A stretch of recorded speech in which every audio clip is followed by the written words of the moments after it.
What is going on, good people? How we doing? Let me get these comments going already. Shout out to everybody that's already in the building. Make sure you hit the like button on the way in. Let the algorithm know that we in the building, and it'll let other Giants fans know that we in the building. How's everybody doing? Happy Saturday to everybody. Before we get started, let me know if the audio's good. Let me know if the visual is good. We got some things to talk about. You can see it. You can see it on the screen. We got some things to talk about. We got a little bit of Dexter talk. We got some new offensive line signing talk, and we got definitely going to talk about the O-line and the D-line. We're going to talk about the trenches today. We're going to get into a little bit of draft talk too. But you know, we got some things to discuss, especially when it comes to Dexter Lawrence, and I'm curious to see how everybody feels. Definitely not how I thought I was going to spend, you know, the weekend after Easter is trying to figure out what Dexter Lawrence is going to do, but here we are. Here we are. Thank you for letting me know that I'm good. Let me do a quick roll call. Luann is in the building. What's going on? Luann says Dex has 2 years left on his contract. He does. No guaranteed money, though, and that's the problem. Jarius, what's going on, Jarius? Said, what up, Dash? What's going on, Jarius? How you doing? My man Miguel is in the building. Said, good evening, chat. Jessa, what's going on? Said, yo. Miguel Franco says, why don't we sign DJ Reader to help Dex? I don't know, man. Reader's still out there? I haven't checked defensive tackle in a while. Reader's still out. I like Reader. He might be the last one that we could possibly get too, man. What's going on? Thaki says, hey, Dash and everyone, happy Saturday. Let's get it. Yeah, we got some things to talk about, man. Dexter Lawrence, definitely one of those. Independent outsider. He says, how far do you think Dermon McCoy could fall? Does he go top 10? First. I think you're talking, you know. Jermod McCoy is what you're talking about. I got you, though. I got you now. He could fall out of the top 10. Coming off of that injury, he might.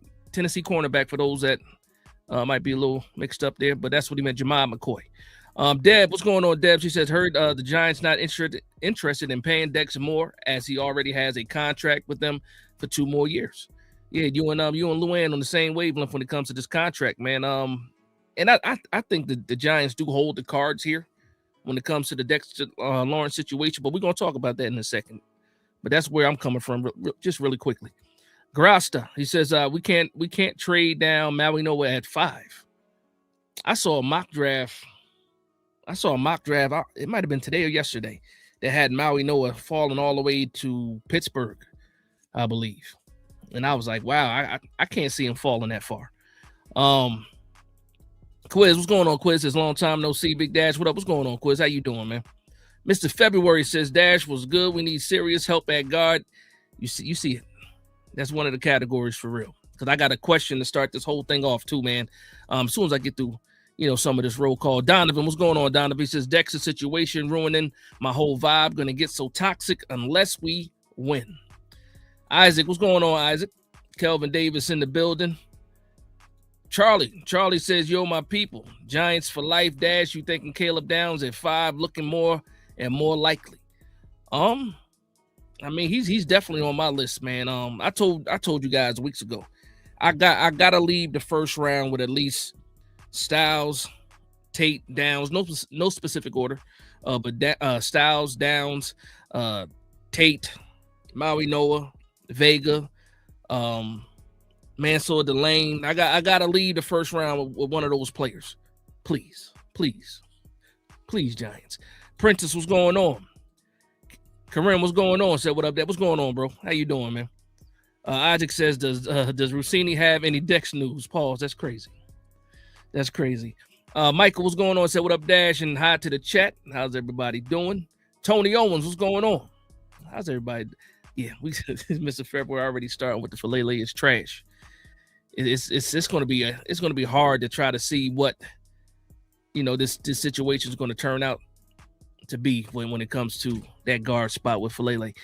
Kenya, what's going on? So what up, Dash? They can sign him easily. Just get it done. There's one out. Yeah. There's one out there to replace his loss right now on that D line. Let's get it done. Yeah, there is no one out there. I believe that's what you meant. There's no one out there. So let's talk about it, man. So obviously Monday morning, everybody wakes up to the news that Dexter Lawrence has requested a trade. And for me, it caught me off guard. Obviously, you know, a lot of people had speculations of Dexter Lawrence wanting a new deal, but the whole trade request is what caught me off guard. We knew he wanted his money. We knew he wanted his money, but just him, or just a report, I should say, because we didn't hear him say it, but just the report of him requesting a trade caught me off guard, man, because we kind of see what we're trying to build here. We got a new regime in the building, some new type of energy in the building, and then, we get hit with a bombshell, and this is a bombshell. Don't let anybody else play it down. This is absolutely a bombshell. Now, again, the Giants do hold the cards because, again, he has 2 years left on his contract. No guaranteed money. I believe this year, $21 million? I see what Luann said. Dex has plenty of money. A true Giant would take a pay cut to stay, but players are just plain greedy. This is why I have respect for Jalen Brunson. He took a pay cut to stay with the Knicks. That's interesting, too, because at first I was going to say, these players deserve to get paid as much money as they can get because they put their lives on the line, in their future lives on the line with things like CTE and stuff like that. I see the point that you made with Jalen Brunson taking a pay cut, but we already know when it comes to basketball, that's a lot of guaranteed money and a lot more money than what these football players are getting. For me, Dexter Lawrence signed that contract. Nobody forced him to sign that contract. He still has 2 years left on his contract. You rarely see somebody want to not jump ship, but somebody want to redo their deal only 2 years into that deal. You know what I mean? So, but again, Giants hold the cards. We can say, if you don't want to play, you won't play. Or if we say, let's see what kind of draft package we can get. I want to know how you guys feel, man. I saw a couple people already comment about it, but I'm not even going to ask you guys if you're mad because I know a lot of people are upset about it. But what's your move? Are you trading Dexter Lawrence? Or are you paying Dexter Lawrence? So in the chat, just say trade or pay in the chat. That's all I want to see. Trade or pay. If you want to get into more details, go ahead and do that. But I want to see trade or pay when it comes to Dexter Lawrence. Tyrone, what's going on? Coach Ed is in the building. What's going on, Coach Ed? How you doing? Peace and blessings to you, sir. Peace and blessings. MP Jones says, Dash, it's Maui Noah or bust. We literally don't have a right guard. We're going to get into that. Right after this subject, we're going to get into that for sure. And I agree with you. I do not like the options right now, right guard, pretty much at all. Especially with GBR still out there.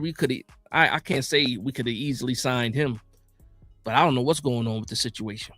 I don't know. Deb says, heard on Sirius XM that Dex has now said he will not report to any preseason pro. Then he ain't getting paid, man.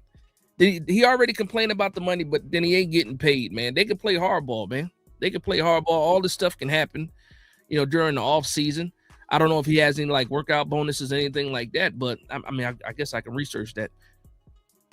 But if he want to play hardball, he can play hardball, man. He gonna play hardball with hardball. Let's see what happens.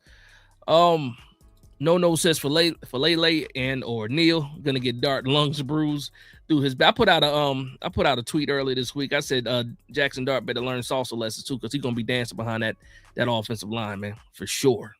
I seen all the training videos. I saw him and Jameis Winston out there with Darnell Mooney. The week prior to that, we saw him out there with who was it? He was out there with Theo Johnson and Cam Scatterbull. So put the work in. I love to see it. Isaac says, Dash, do you think Dex? I absolutely think Dex is going to hold out till he gets his money. I do believe it. I think he's stubborn enough to do it. He still needs to recover. He's not in a rush. The Giants are the one that are in the rush because of what we did during free agency. We're going to talk about that a little bit later. Because from what I heard and what everybody else heard, when they asked Coach Harbaugh about it, he said he wasn't surprised, that this happened. So if you knew something like this could happen, where are your depth pieces at defensive line? Like we got Sam Roberts. That's it. That's all we signed on the defensive line. That's an actual name, if that. Prentice says pay. Pure Eye says pay. Yardy says trade. No says pay. What you said, Doc? Doc says no one knows the talk behind the scenes. That's true. That's true. Shane has already been shown to borderline mistreat his players. Look at him with Dex's saltiness.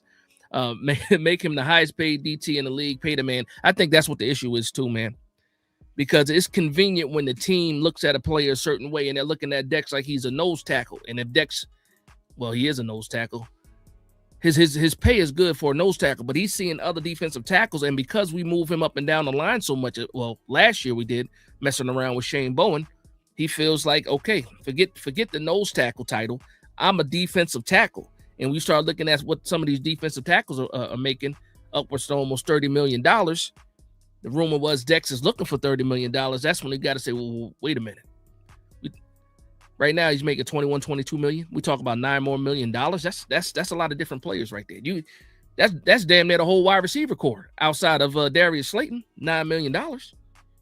So it just depends on how we feel about it. I want Dex to be here. I hope Dex wants to be here. John Harbaugh wants Dex to be here. The Giants want Dex to be here. So at the end of the day, there's a holdout, but I do think he gets his money because you got a quarterback on a rookie contract. You have the money. Next year, you see how much cap space we got next year. You have the money to get this done. Also, if you do re-sign Dex, you could play around with the cap numbers and the cap hit, and it'll bring his cap hit down from $21 million to who knows what, $10 million. You know, you give him a bonus or something like that, maybe $9-8 million. You create another $11 million in cap space. So there's pros to this. I don't know if there's any real cons to signing Dex outside of if you think he's really cooked. And last year just wasn't a fluke, and he's really on the downhill of his career, which I don't think he is. He's only 28 years old, and he was injured, and he needs to get in better shape. We saw that, but I don't think he's done. My man Isaac says, trade, I want no drama. I don't think there's going to be any drama. You get him his money, there's no drama. You trade him, again, there's no drama either, but we're talking about Dexter Lawrence here, man. We're talking about Dex at the end of the day. Dex is special. Dex is special. You're only going to give him a certain amount of grace, though. But I will say this. If it's not about the money and the losing has gotten to him and he really doesn't want to be here, then what else is there to talk about? What else is there to talk about? He can go. But if I'm picking, and if it's me being biased to myself and selfish, I need Dexter Lawrence as a part of this defense. You saw Denard Wilson. He wants Dexter Lawrence as a part of it. He's a staple. And he's pretty much, I'm not going to say what the defense is built around, but he's a big player in what this defensive scheme is going to be. And also, it affects how the draft goes. All right, Big Brother in the building said, what up, Dash? What's going on, big bro? Mr. February says, Dex playing the Myles Garrett card. You know what he didn't do that Myles Garrett did? Myles Garrett wrote a letter to the city. Remember? He wrote a goodbye letter to the city. For those that know and remember, old school, he wrote a Dear John letter to the city. Y'all remember Dear John, man? I'm at that age where when the song from Dear John came on, it was time to go to bed because I was way too little for Dear John. But some people don't even know what I'm talking about. But some of y'all look this up after the show, Dear John, and that's what Myles Garrett did to the Cleveland Browns. He wrote them a Dear John letter, got paid, and act like it didn't even happen. He told people that he was not happy there. He didn't feel like he could win the championship there, so he's going to go somewhere else. He wants to go somewhere else. They said, here's a couple more M's, and nothing happened after that. I'm thinking Dex might be the same thing. Miguel says, trade for picks and a starter. It would have to be nothing less than that. Multiple picks and a player, I would take it. Multiple first rounds, I would take it. I saw somebody say a first round this year and like a third or fourth. No, I need two first round picks for Dex. If you're not giving me another starter, I would make a deal with the Jacksonville Jaguars if I can get a first round pick and maybe Brian Thomas. You know, Keon says pay that man. Mr. February says pay. Ford Expedition says Dex will get his money, pay the big guy. I think it's happening. I think it's going to happen. I really think it's going to happen. Luann says, Dad, did you hear what Colin Cowherd said about the Giants? He said playoffs. He doesn't believe in any other teams in the division. I saw what you're talking about. If it's the same thing they're talking about, they talk. He had the top 5 picks in this year's draft, and he was asked, well, I guess how to start. They were talking about teams that picked in the top 5 recently that made the playoffs, and who could possibly be that team that's picking in the top 5 this year that can make the playoffs. And he went down the list, and he felt the best about the New York Giants. But yeah, he did say that, and you're right. He did talk about some of the other teams in the division and some of the challenges that they might have too. So I did catch the clip. I don't watch Colin Cowherd how I used to. I mean, I remember when Colin Cowherd was just like local, and he was on the radio only. I remember that. That's like 2004. I remember that. I was happy for him too when he finally got his spot at ESPN before he even went to Fox. And he'd been at Fox. I don't even know how long he's been at Fox Sports now. But nah, I used to listen to Colin Cowherd all the time, man. Mike Miller says, I will keep it 100%. Oh, I'm sorry. I'll keep it 100 with you. If they trade him, that's going to be the biggest move and stupidest move, like they did when they moved Odell. Big mistake. I still got a clip of when Odell Beckham got traded. I was actually on my way home from work, commuting home from work. I got the news. I was pissed off, man. So pissed off. I got a video clip somewhere I might share. I think I turned it into a meme too, but that was a couple years ago. Deb says, add a third. Okay. Trade, pay, or keep. Trade, pay, or so if you keep him and you're not paying him, he won't play. I don't think he plays. That third out, Dex just might sit out. I think it happens. I think it could happen. Shout out to my man Tyrone Hall with the $2 super chat. Says Dex is worth it. Pay the man. Keep him happy. I think so. I absolutely think so. Rev in the building. What's going on, Rev? Robbie Porter. What's going on, Rob? How you doing, man? How you doing? I see you've been hanging out on Facebook. You've been in the last couple of lives. I appreciate the love and support, man. We're trying to get that channel. I'm sorry, that platform built up too. So for those people that are watching on Facebook, I appreciate you guys, man. Big Dash Knows on Facebook. If you're not already following that, go ahead and follow that. Do your boy a favor. Let's get that popping over there too. Rev says pay. MP Jones says Dash put Ricard at right guard. Yeah, we're gonna talk. Let's shift it, man, because we already know a lot of people want to pay Dexter Lawrence. Shout out to my man D'Ella too, man, because D'Ella been waiting for this thing to happen. And actually, again, at this point, the Giants look like they're on the good side of things because it's Dexter Lawrence that wants to force the trade if that's in fact his play. And it becomes Dex being the bad guy and the Giants not being the bad guy. So well played, Giants. Well played, especially when Harbaugh said this is not a surprise to him. He saw this pretty much coming. And again, shout out to the 100 people in the building. Make sure you hit that like button, please. And if you're not subscribed to the channel and you're a New York Giants fan, hit that like, hit that subscribe button. I want to get to the next topic though really quickly because we got some things to talk about. Daniel Falele at right guard. I don't know how I feel about that. Actually, I do know how I feel about that. If you saw the video that I put out about it, you know how I feel about that too. But I'm gonna let you guys know how I feel. I don't like it at all, man. I don't like it at all. When it comes to the offensive line in this free agency, the New York Giants, outside of Jermaine Illuminor, they didn't give us anything that we wanted. And I hate to say it like this because I'm complaining. It sounds like I'm complaining. And who am I as a Giants fan with all the losing we've been doing that's complaining? But let's just talk about it for a little bit. And before I actually get started with that, just so we're clear, I'm happy that Harbaugh is here. I believe that Harbaugh is going to turn this thing around. And I do trust the process, but I can complain while that process is happening. And I do not like the options at right guard. So just think about it. Right now, you can almost pencil in. If everything stayed the same right now, Daniel Falele is most likely the starter. In that competition at right guard, you have Daniel Falele, you have Evan Neal, you have Joshua Azudu, and you got what's his name? The new guy we picked up, Lucas. Can't remember his last name. That Lucas Patrick. That's what we have right now at right guard in competition. Maybe Jake Kubas, the UDFA that's been hanging around. He was on the practice squad last year, showed some promise his rookie year, and then he spent the whole second season on the practice squad. I got problems with that, man. I got problems with the offensive line. Right guard.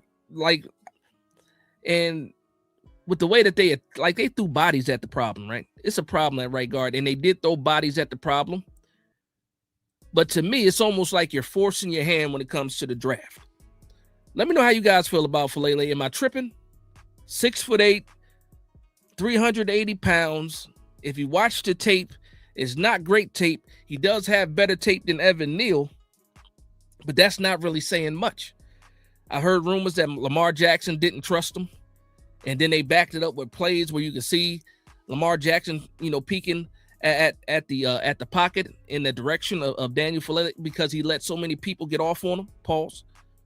I mean, I'm not happy with it. And I want to see what you guys think. But I think we force our hand when it comes to the draft because we really have not had a viable option or even a viable option for a competition at guard.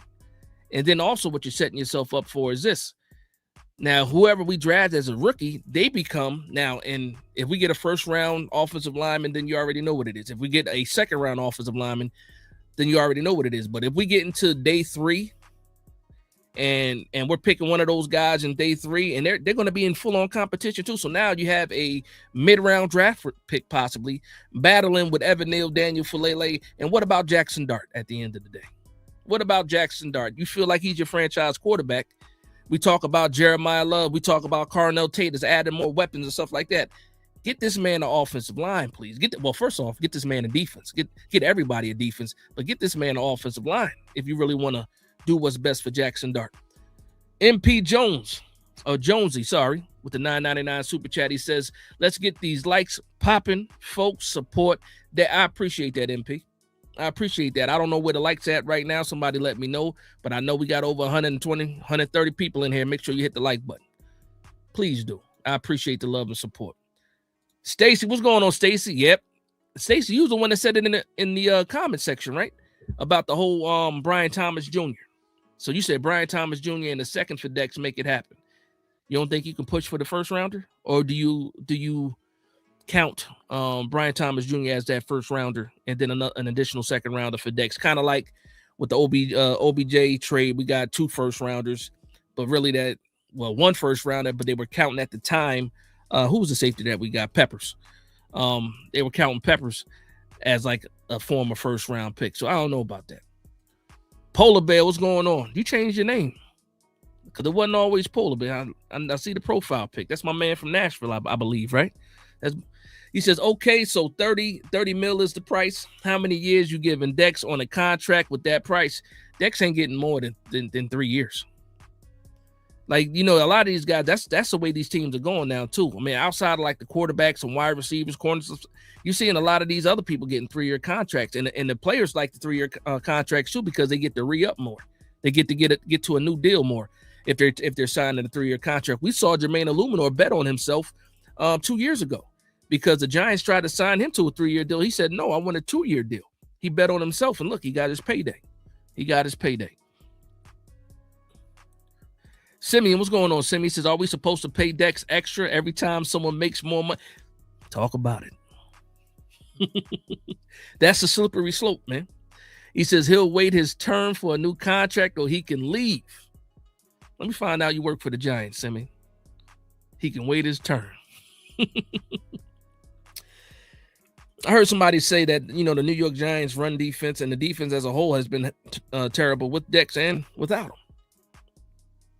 So there's a leg to stand on no matter what side of the aisle you're on when it comes to this discussion for Dexter Lawrence. So, we'll see. KC Smooth said, I used to listen to Colin Cowherd on the radio 2012. I'm telling you, I go all the way back, man. All the way back. ESPN radio before he even got on the air. But shout out, well, it's simultaneously anyway. On air, and then also, you can listen to him, and also you can watch, depending on where you're at. Host of Harbor, what's going on? He says he wants $1 million per tackle. What do he have? 32. I don't even know if he had 32 tackles last year, to be honest. No sacks, and what are we even talking about? I can't argue with you. As much as I want to argue with you, I can't argue with you. The production was not there last year. The production was, how many times did you see the sexy Dexy? Pause. Last year, you didn't see it once, did you? Actually, we did see it once, but it ended up being a half sack, I believe. Or they might have gave the credit to somebody else. I can't remember. Or it might have been a penalty. I'm trying to remember. But we did see the sexy Dexy once, but I don't think it counted because if we pull up the stats, and we could do that a little bit later, maybe I'll go on PFF and pull up some of the stats just to see. But yeah, you didn't see the sexy Dexy too many times. I saw the sexy Dexy more in college softball games. than I did it. And Google that, because I'm not lying. I saw the sexy Dexter more in college softball than I did in the NFL, if I'm being honest. Just saying. Mr. February says, Dash, check out the Dallas trade for Quentin Williams. They got a nice, they did. And I would want nothing less than what they got. But a lot of people keep saying they keep throwing dirt on his name, talking about, well, he's washed possibly. We saw the production go down. And him playing through that injury might have been the worst thing for him, if we're being honest. Also, him opting out of getting the surgery and trying to let things naturally heal, that's a problem too. And then he opted out of not getting the surgery again this offseason. So I don't know, man. I don't know what to say. I did see a workout video. Might have been Wednesday or Thursday, working out with his personal trainer. And you saw him, working with the resistance bands on that elbow. So hopefully he's good, man. Because at the end of the day, let's be honest. Well, I think we're better with Dex. And then also, let's be honest too. I think a lot of people want to trade so much because we're looking at this draft, and we wish we had more picks in this draft. If I'm being honest, that's one of my point of views. One of my many point of views. Renee NYG says 2nd and 3rd this year and a 1st in 2027. I got to get something this year. I got to get it. 2027 1st and then a 2nd and 3rd this year. That ain't bad. That's really not bad. And you free up the money.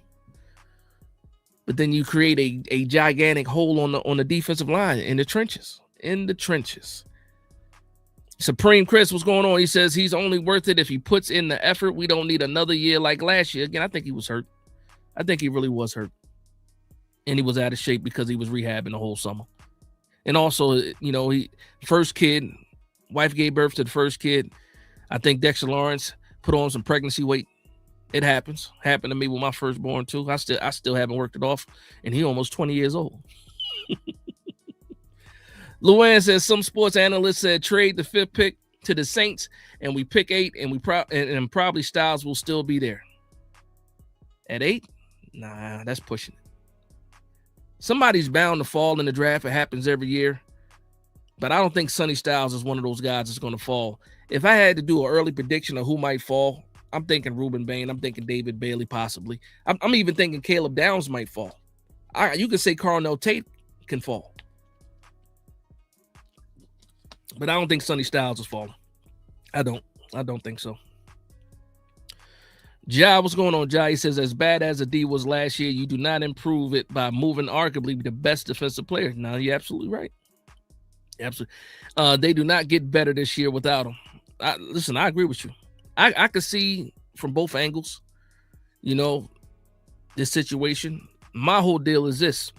I want to know if Dexter Lawrence wants to be here. That's it. That's all I want to know is does Dexter Lawrence want to be here? Isaac said, call his bluff. Listen, if you want to play hardball with Harbaugh, he might have to sit a couple games. And if the New York Giants survive without him, then it's going to be a problem. If we start playing games and all of a sudden the team looks horrible, he going to get his money. I don't want to get to that scenario, though. I really don't. Anthony Cherry, what's going on? It says, Big Dash, did you see that Mike? Yeah, I commented on it too on Twitter, saying not only should we draft Love, we should move up to get him. Yeah, he's bugging. Tannenbaum was bugging when he made that video. He made that comment. I saw the comment. I'm underneath it in the comment section. I'm in the comment section. I got the Denzel Washington meme with him slamming the door in somebody's face. That was my comment to what Mike Tannenbaum said. Not only would, for those that don't know, like my man said, like Anthony said, there was a segment on ESPN where they asked Mike Tannenbaum about the Giants and Jeremiah Love, and he said not only would he draft Jeremiah Love, he would trade up to get Jeremiah Love, and that's wild, and that's also explains why he is no longer the GM of any other football team, because that's just crazy. He might fall in your lap, man. Pause. Jeremiah Love. And you talking about trading up for him. I already don't want Love to begin with, and there's nothing against Love. I just don't want to draft a running back. But I'm damn sure not trading up for him. That's crazy. What's going on, Dennis? How you doing? Polar Bears, this Falele is a nightmare. Better off letting Bo develop. Listen. All right, I got to get caught up on the Falele stuff. I jumped out of here. I got to get to the Falele stuff. He says he's slower than Evan Neal. Draft a guard. Right guard will be addressed in the draft. For Dart's sake, we got to get the O-line right. Our name was going up on Arlen. He says Falele needs to lose 50 pounds. Sign Kevin Zeitler. That's another name. Or Greg Van Roten. Mr. February says, I think we draft a Miami cat. Shout out to everybody in here, man. Appreciate the love and support. Thunder, what's going on? Michael says Daniel has bricks his feet, and he almost got Lamar killed a couple of times. A couple of times he did. Jackson not interested. Pregnon or Basantis at 37. Shout out to the Jersey native, Basantis. I think that's possible. I think Pregnon goes earlier than that, though. Stacy says Jags don't have a first. That's right, they don't. They gave it up last year to move up to get Hunter. Well, they added the sweepstakes, man. Luann says Evan Neal will get booed. Fans didn't forget his hamburger flipping comments. I didn't appreciate that BS. He didn't even call us hamburger flippers. He called us hot dog flippers. And I don't understand who's flipping hot dogs out here. He didn't even get the insult right. He called us hot dog flippers. And then look what happened. Karma is something, man. Karma is something, but I hope for the best with Evan Neal. I don't hate him personally. I just don't like him as a player. All right, so let me hold on. Dope Dash, shout out to Dope Dash with the $2 super chat. Says Big Dash, we need a defensive line rebuild. We do. We definitely need to add some bodies, whether it's draft or not. Stacy says with 2 years left on his contract, he should have balled out this year. Then ask for the extension. I think if he play, let's be honest. If Dexter Lawrence played like Dexter Lawrence last year and he asked for new money, nobody would be complaining at all. Everybody would be saying, pay the man. What a difference a year makes. Period. We can be honest. Big Blue Reborn in the building. What's going on? He said, if he wants to be here, get him his money. Yeah, if he wants to be here. If he wants to be here. I'm going to scroll all the way down to the bottom of the comments. I do apologize if I don't get to your comments. You guys are live, and I appreciate that, man. Josh says, where'd it go? Josh says, New York Giants pass rush win rate was significantly higher, and the run stop rate lower with Dex on the field. Even with a bad defense, stats don't tell a full story. We need him. He's under contract. Got to be in the middle. I'm sorry, is what he's saying. Got to be in the middle. All right. Yeah. Oh, got you in the middle. Okay, so you're in the middle. Okay. Simeon says this is why Mike still doesn't have a job. Yeah, I'm telling you, they wilding. He's wilding about that. So now, I do have a question. For everybody. John Harbaugh said, I believe during the NFL owners meeting, right? And he said that you don't want to go to the buffet hungry. That's what he said. And I believe he made a mistake. And I believe the saying is you don't want to go to the grocery store hungry. You don't want to shop hungry. You see the thumbnail of this video. I have a question for you people out there. When it comes to the draft and what the New York Giants have done in free agency so far, do you think that the New York Giants are going to this draft, the 2026 NFL draft? Do you think we're shopping hungry after free agency signings? Because I think we're still shopping hungry, and I think that's a dangerous thing. Jay Hernandez, what's going on? He says, no, we don't give anything but 5. Okay. Polar Bear says, does JMS take a step? Do we take a center in the listen? I'm trying to get everybody. I'm trying to find a answer for everybody that's on in a contract year and on a 1 year deal, and that's like 80% of the offensive line. Shout out Gabe. Hell to the Commanders. Oh boy. He says Harbaugh thought coming to the NFC East was sweet. I don't know. I mean, I think he really wanted to be here. I don't know if he thought it was sweet. I know that the AFC North is a tough division for sure. He battled a lot of years with a lot of good teams. Mainly it was them in the Steelers, if we're being honest. You know, Bengals came along a little bit later, but early on, because he's been there 18 years. You had the Carson Palmer years in Cincinnati too, but you know that division was tough for a long time. But the NFC East is a tough division too, especially if these teams decide to get their stuff together. If they decide to get their stuff together. Simeon says them boys starving. Yo, man, we shopping hungry in this draft, man, at a few different positions. Lou says lots of holes to fill, but Dexter leaves a big hole in our defense. Pause. No, he does. I'm not in the business of creating more holes. You know what I mean? And we got the money to pay them. Money is not the problem. It's whether or not they want to get the deal done. Money is not the problem. Let's be honest. Money is not the problem. Just think about it. In a couple of years, we got to pay Malik Neighbors, then we got to pay Jackson Dart. We should handle some of the smaller issues that we have right now, because when it comes time to re-up for Dart, you know, if he turns out to be the guy that we think he can be, if Malik Neighbors comes back and he ends up, you know, being Malik Neighbors in about in 2 years, Giants gonna have to spend a lot of money on just two of these players. Jackson Dart, you know, a little bit longer. You still got 4 years with Jackson Dart, but if he's really good, you're probably going to try to re-up before, you know, his fifth year. So Giants going to have to dig deep in their pockets in a couple of years. So right now, go ahead and get Dex done. Let's try to make a run while Jackson Dart is still on the rookie contract. Can we do that? Simeon says we could be 4-13 without. Listen, Simeon, I understand. I understand. Our name, pretty simple. Stop the run. Got to be able to stop the run. And that's why I want to go Sonny Styles at linebacker. But if we trade Dex, man, what are we doing here? We already got issues. We're trying to find somebody to play next to Dex and next to Darius Alexander. We got to figure that out.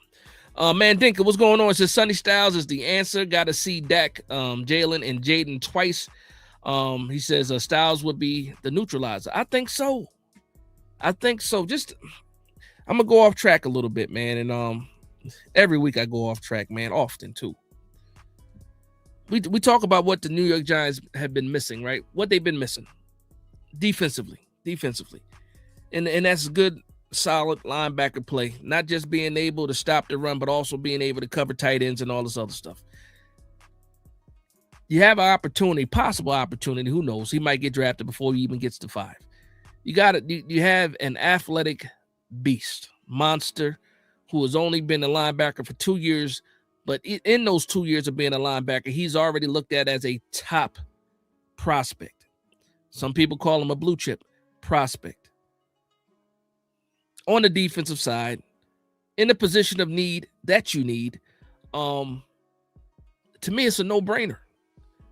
That's why I have Sonny Styles first, no matter what. But yeah, man, just think about when we tried to have Abdul Carter play as a spy. He's better off rushing the passer. We saw that towards the end of the year. Stop using him as a spy. They did it against the Kansas City Chiefs, and it didn't work, playing him as a spy. Now you have a designated off-ball linebacker in Sonny Styles that you can play him in a couple of different ways, a couple of different schemes for him. But more importantly, when players like Jalen, I'm sorry, not Jalen, but when players, when the quarterbacks, you know, get the linebackers to turn their back, or if we're playing zone, they should be able to run and chase. We don't have to worry about JD5 breaking off a 30-yard run, Jalen Hurts breaking off a 20-yard run. Well, maybe not Dak. Dak might still have some gas left in the tank. I'm being able to have some wheels and stuff like that. But we need like my man Mandika said, we need somebody that can neutralize these quarterbacks from getting a lot of those rushing yards. When plays break down. Also, better pass rush can help too. Simeon says, I wouldn't trade Dex. I'd make him play on his existing contract. You just listen. You don't like people throwing their weight around. I see.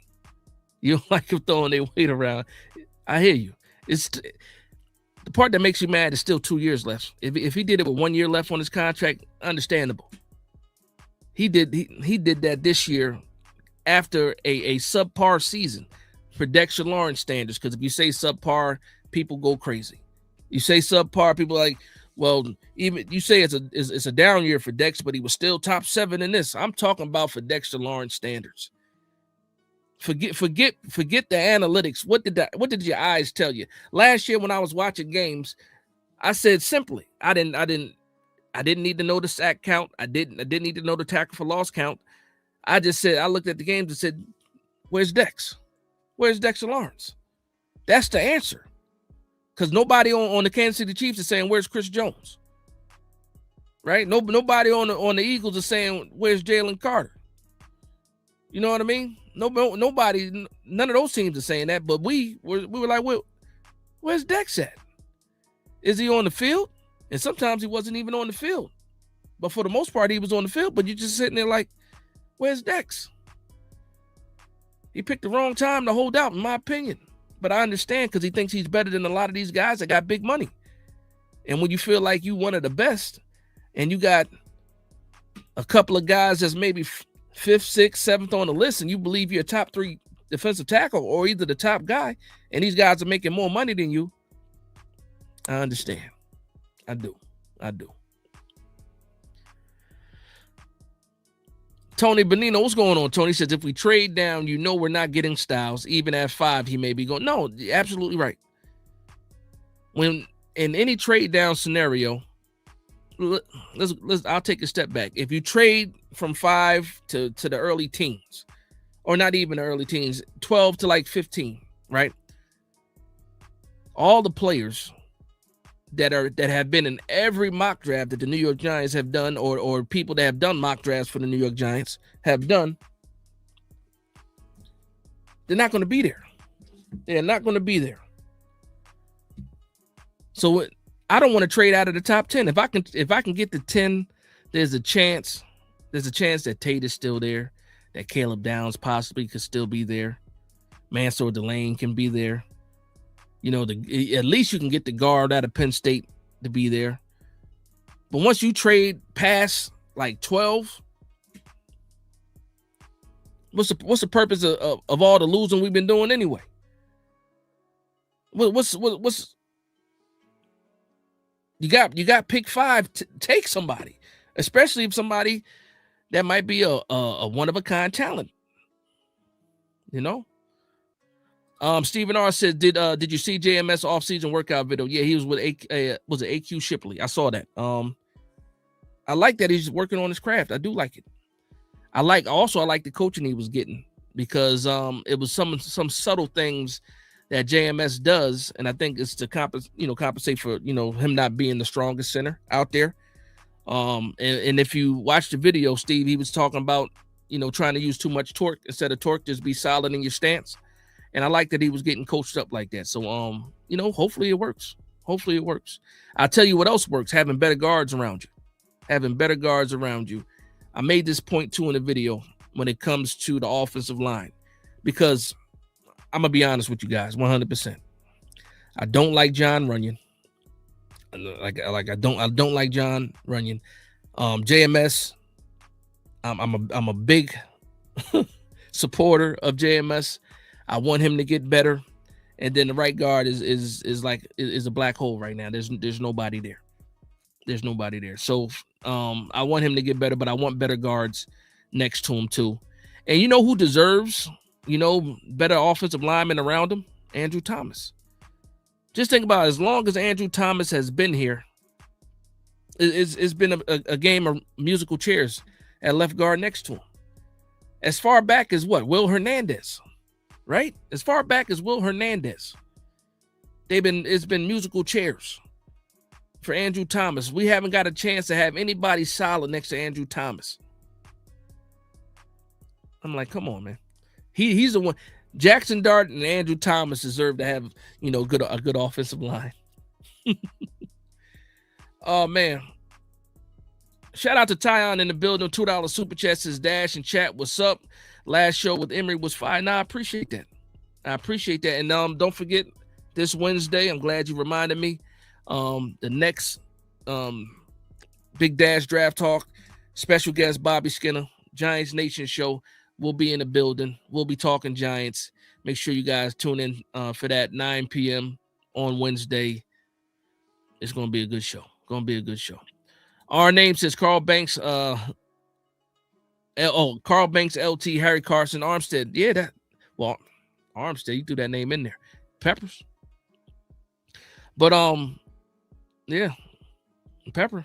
Yeah, Pepper Johnson. But that's what I want. You can just think about it. You're at the second level, if you want to count Burns and Carter as a second level, even though it's a 3-4, but still they're linebackers. But if you can have Burns, Edmonds, Styles, and Abdul Carter and Kayvon Thibodeau, yeah, we're talking Big Blue Wrecking Crew. Resurrect that. Big Brock, what's going on? Says I'm not even worried about the Commanders, man. They're a little lost. I missed somebody. The commander was talking trash. Was he talking trash? I missed it if he was talking trash. I apologize. Was he? I see what you're saying. I missed it. You said commanders think it's a joke, B. Oh, man. Thunder. He says it's tough to lose Dex, but his timing asking for a trade really. Yeah, that's what I don't like about it. I don't like the timing. Like coming off a bad year, I don't like the timing. My man D'Illa in the building. What's going on, D'Illa? Man, if you guys are not following my man D'Illa, make sure you guys go ahead and do that. Fantastic content creator. He don't waste no time. And he ain't afraid to ruffle feathers. He is not afraid to ruffle feathers. Check your DMs too, man. I sent you a message. And then, let me know what you think.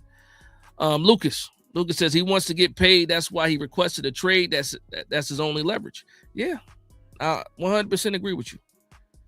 Jet says Saquon's tape said top 5 pick. Love is good, but he isn't a top 5 pick nor a need. He's definitely not a need. You can argue and say he is a top 5 pick.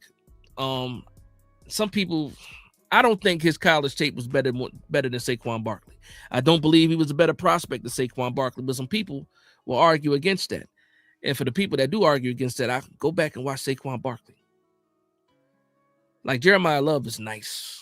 Like he's nice. But I don't think he's Saquon Barkley nice coming out of college. And I think he's nice. And one of the reasons why I believe that too is the other running back for Notre Dame, Jadarian Price. Go watch Jadarian Price. Maybe it was that offensive line. I don't know. I can't give the offensive line all the credit because he was breaking off 60-yard runs and all that other stuff. But if you look at Jadarian Price, he might be a day 2 pick, the second running back out of Notre Dame. When you watch him play, they almost look like the same person sometimes. He runs a little bit more physical than Jeremiah Love, but Jeremiah Love is plenty physical.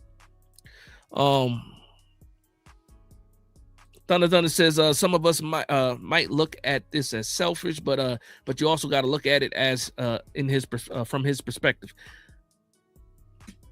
We know what it is. He want more money because other defensive tackles are getting more money. That's it. You signed a contract, though. Respectfully, I say this. Respectfully. These guys make a lot of money, and they deserve everything that they can get. Dex deserves it. But, hey, you signed a contract. 2 years left. Simeon said the same thing. 2 whole years left. Yeah. Why Milton getting more than Dex? Because it was his time to re-up. That's what happens. It's a lot of players that get paid money just because they were up next. What's the wide receiver? Christian Kirk. When Christian Kirk went to the Jaguars and he made at the time, I think it was like $20 million. It's like, why the hell is he getting $20 million? It's Christian Kirk. Never lived up to that contract. Never did. But it was his turn up. So when it came to Milton, it was his time up. He got, and I think that might have been the one that broke the straw that broke the camel's back. Probably would have been Milton. Because he saw Chris Jones get his money. It's like, okay, all right. Jalen Carter gets his money. Okay. And then Milton gets his money. He's like, well, wait a minute. Wait a minute. Well, come on. What we doing? Yardy in the building. What's going on, Yardy? He says, Brother Dash, he was well subpar last season. He says, in my opinion, he's a spent force. That's rough. I really think he was hurt. I really think he was hurt and out of shape. Like, I really, truly believe that. He was hurt and out of shape. We'll find out, though. We will find out. Because it's crazy. It's like a night and day season. And when you talk about the elbow, and when you look at Dexter Lawrence was just a bigger all-around player last year. Just talking about his weight, especially around the midsection. Pause. But yeah, it's a lot of things going on with Dex. It's not. I don't think it's as clear and cut in black and white as some people might think. Joey, what's going on, Joey Wills? He says, I want to trade back to 8, get downs, and pick 42, then draft a defensive tackle, offensive guard, or Jacob Rodriguez in the second. That's good, because you still end up getting one of those top guys if you go back 3 spots. I'm not mad at trading back, 3 spots. I'm still going to be mad that we gave up the chance of getting Sonny Styles. I still don't like that. But Caleb Downs, yeah, I'll take Caleb Downs for sure. And then you pick up an additional second rounder. I'm with that. I'm not going to be mad at that at all. At all. I'll be upset. Lucas says, we got the best D-line in the league and you want to trade them. Oh, defense, yeah. Listen, first of all, perspective, right? We don't want to do nothing. He requested to trade, and then we reacted to it. Let's be honest. This is Dexter Lawrence's doing. Not outside of my man Dealer, who said it a year ago, or maybe even 2 years ago. But outside of that, we didn't ask for this. We didn't ask for Dexter Lawrence to be traded. We didn't do that. Dexter Lawrence did that. So we're just reacting off that. And my whole deal is this. I'm cool with giving Dexter Lawrence his money. But if he don't want to really be here, like I said, if it's not about the money and he just don't want to be a New York Giant, what we talking about then? What are we talking about? Our name said he's underpaid $10 million per year. So again, we talk about nose tackles versus defensive tackles. It's a difference. They see him as a nose tackle. That's like having, boundary X receivers versus slot receivers. There's a certain amount of money you're willing to pay these guys, unless they the best of the best when it comes to the slot. But these are positions get paid, for left tackles make more than right tackles. Edge rushers make more than defensive tackles. It just is what it is. Corners make more than safeties. D tackles make more than nose tackles. Blame the scheme. Blame the scheme. Simeon says, what have you done for me lately? Yeah. Listen. It's 2 ways you can look at it.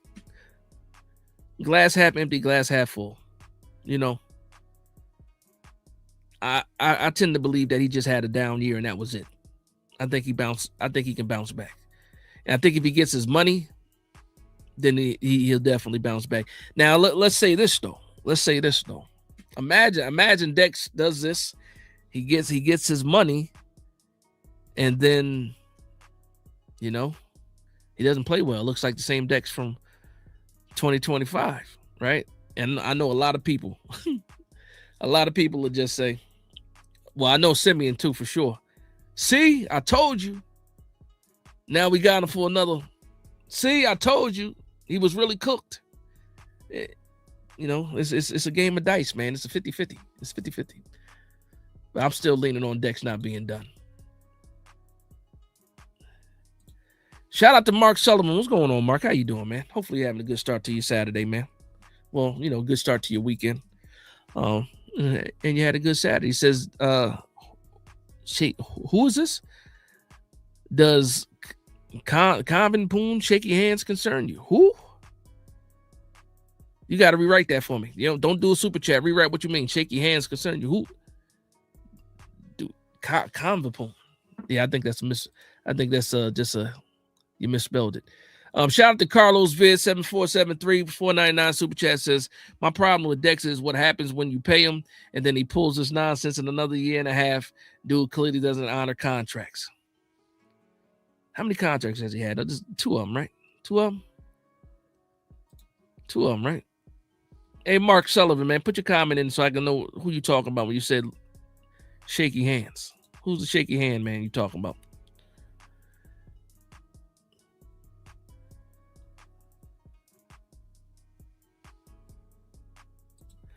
Tony Benino says, no point in signing long-term contracts if we sign Dexter. He's just going to break the deals, right? Isaac says, I blame Carl Banks. Dex is broken now. Come on, Isaac. Carl, I didn't mind what Carl Banks did. Carl Banks calling him out. And the only reason why Carl Banks called him out because he saw that it wasn't up to snuff. That was it. We saw it. Dex didn't look like Dex. And then we had a bunch of enablers in the building. I like Andre Patterson. I respect Andre Patterson. I hate what he did in this interview. When they had the coach's corner and he was sitting there defending Dex, he was talking about, having the research guy go out there and get some analytics just to defend what Dexter Lawrence was doing. Like, come on. If somebody, you know what's crazy about analytics and stats? When the only time you need stats to defend somebody is when it's arguable, when it's debatable. That's the only time where stats really come in. Like, Patrick Mahomes is a great quarterback. You're not going to argue against that. Why? You don't care how many down seasons he had. Last year he had a down season before he got hurt. But you're not going to sit here and say Mahomes is not good. You're not going to argue and pull up his stats. No, you're not going to do that. You only do that to people that, where it's debatable. So I didn't like it. Dealer says if we would have traded him 2 years ago, who knows what kind of talent we'd have in interior right now. They would have been 2 years into their development at least. Man, I know where you're coming from too. So, and I know you've been on it for a while. And like I said, you want to get the most for him. I think you can still get a lot for him. But I don't know, dealer, man. I don't know. I don't know, man. Like you get rid of them, you trade them, you got all these picks, and you got to hope that one of these picks ends up turning into Dexter better. Right? That's my deal. It was the same thing about Kayvon Thibodeau. You trade Kayvon Thibodeau, and then you spend the next 2 years trying to replace Kayvon Thibodeau. Now, Kayvon Thibodeau is different because you talk about 5th-year option. If he's not part of the plans, he walks. Then you trade him so you can get something for him. But Dexter Lawrence, 2 years still left on his contract, man. Concepcion, that's what he meant. Yeah, he does have drop issues. Very, very talented, though. Can help you in special teams, too. Can help you in special teams, too. Very talented. Fast, talented. Slot receiver, though. What do you have, like, over his college career? Like 16 drops? Something like that, right? 16? It's a lot of drops, man. You got Darius Slayton, case of the drops. You got Darnell Mooney, slight case of the drops. Theo Johnson, slight case of the drops. That's high to pick Concepcion with the drop history, but the good outweighs the bad too when it comes to Concepcion. He is a bona fide playmaker. Playmaker for sure. Yeah. But as far as what you get out of him, Concepcion, slot receiver, helps you out in special teams. You kind of got that with Austin, Calvin Austin right now. He can slot receiver, can help you on special teams. But you only got him for a year. But and he's still young too, man. You can re-sign him if he has a good year. Concepcion, you talking about drafting 5 years, 4-year contract, 5th-year option possibly, if he goes in the first round with the case of the drops. And then the bad part about it is because he already has a case of the drops coming out of college, if he has a case of the drops in his rookie season, people are going to be like, yeah, see, we told you. That's an issue. What was the guy's name from the wide receiver from the Chargers, went to TCU? He was a body catcher. Number 1 for the Chargers. Can't remember his name. Quentin Johnston. Quentin Johnston. You saw he had issues catching the ball in college, but his playmaking ability after the catch, when he holds on to it, was something that they were willing to take the chance. And then his rookie year, his rookie year didn't have that many drops. Looked pretty good. This year, this past year, scored a touchdown on us if I'm not mistaken. You saw him get better. So I mean, it just depends. Concepcion had a lot of the drops. I believe it wasn't even this past year. It was prior years. So we don't know. Hopefully he's better. Hopefully the drop issues are behind him. Sean Jackson says, Dash, I think all the Giants right guard free agents are only on. Yes, they are. So Maui Noah might be more in play than we think for the New York Giants. Could be interesting if Styles or Love Downs. Maui Noah might make it to pick 5. No, that's the whole part of this of the segment was the New York Giants are shopping hungry because of what we did in free agency. I don't feel comfortable with any of these guys starting at right guard. Falele, Evan Neal, Lucas Patrick, Josh Azudu. You can even say Aaron Stinney. I don't feel comfortable with any of those guys starting. And if you had to, make a guess right now, place a bet right now, who the starter is going to be, it's going to be Daniel Falele. I'm not happy with it. But because, to your point, because of all these guys on 1-year contracts, and not even just the right side, John Runyon, 1 year left on his contract. He's a free agent in 2027. JMS free agent in 2027. So the only people that got contracts past 2027 are Andrew Thomas, Jermaine Illuminor, and Marcus Bowe. That's it. Everybody else is on 1-year deals. So you mean to tell me that the New York Giants are going to have to rebuild their whole offensive line again next year? We're shopping hungry, man. We probably draft 2 offensive linemen in this draft just because of that alone. It's all about where you're going to get these guys, though. Dealer says, I just don't value defensive tackle because we've seen this team win multiple Super Bowls by cycling through DTs. That's a fact. Barry Cofield, Jay Alford, guys like that, rotating in and out. You're absolutely right. Put the money towards the secondary and other areas of the team. D tackles are replaceable. D ends are not. But again, still Dexter Lawrence at the end of the day. Still Dexter Lawrence. As mad as we are, as mad as I am, and as much sense as you making, right? Because the argument makes a hell of a lot of sense, dealer. A hell of a lot of sense. Just saying. Still Dexter Lawrence. You got one, and you're probably going to try to replace him. So, I mean, yeah. Reese Anderson says Sonny Styles' tape is not impressive, depending on how you look at it, right? Had this same discussion last week or the week before. If you're looking for a downhill, run-stuffing, old-school linebacker, that's not Sonny Styles. It's not.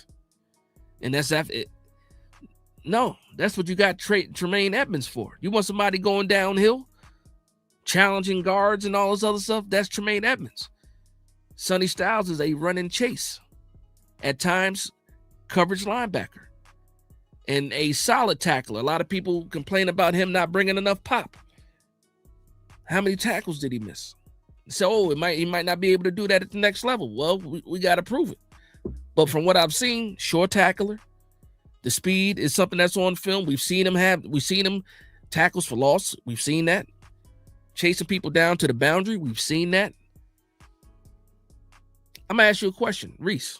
If Sonny Styles' tape is not impressive, what do you think of Arvell Reese's tape this year? Let me know. Is it LV Shaw? LV Shaw. He says, I wanted to trade him anyway. F Dex. Now, listen, man, it just depends how you feel. Shout out to my man, Eda Rondo, in the building. What's going on? What's going on, Rondo? He says, we gave him a deal, though. I mean, teams do it, and the players should do it, too. Yeah. Shout out to my man Edo Rondo in the building. Is it Sadu Barry? If I mess your name up, let me know. It says Sonny can stop Walker and love running styles. Yeah. Yeah. Our name says teams cut players all the time. It goes both ways. It does. It really does. Dealer says, shoot, sometimes you need a legend to light a fire under someone's ass. Thing is, it didn't even work. He was hurt, man. Come on, Dealer. You don't think he was hurt just a little bit? I think he was hurt a lot. I think it was clear. We played a lot of the same teams, and he didn't look the same. Because I remember the beginning of the season, I'm like, okay, he was dealing with the injury. He looks out of shape. Just he got to get his players' legs. Got to get his legs under him. And then it was like week 5, week 6, week 7 came, week 8. We're like, wait a minute, where's his legs at? What happened? So I see where you're coming from, man. I see where you're coming from. Luann says, damn, 90 million isn't. Listen, first of all, we talking about NFL players here. We talk about NFL players here. A lot of us can take $90 million and turn that into generational wealth. I don't know what's going on with some of these players, but I think a lot of it is they're too busy looking at other people's pockets. I think that has a lot to do with it. They're not worried about they got their own money, but they're looking at what the next person is making. And in real life, we really don't do that too much. People that got careers, salaries, and all this other stuff, you're really not looking at your coworker like how much money you make. Usually, for the most part, a lot of these coworkers make the same amount as you, or somewhere in the bracket, depending on what line of business you're in. But the whole point is, you saw OBJ said 100 million wasn't enough. 100 million wasn't enough. I don't know, man. I don't know.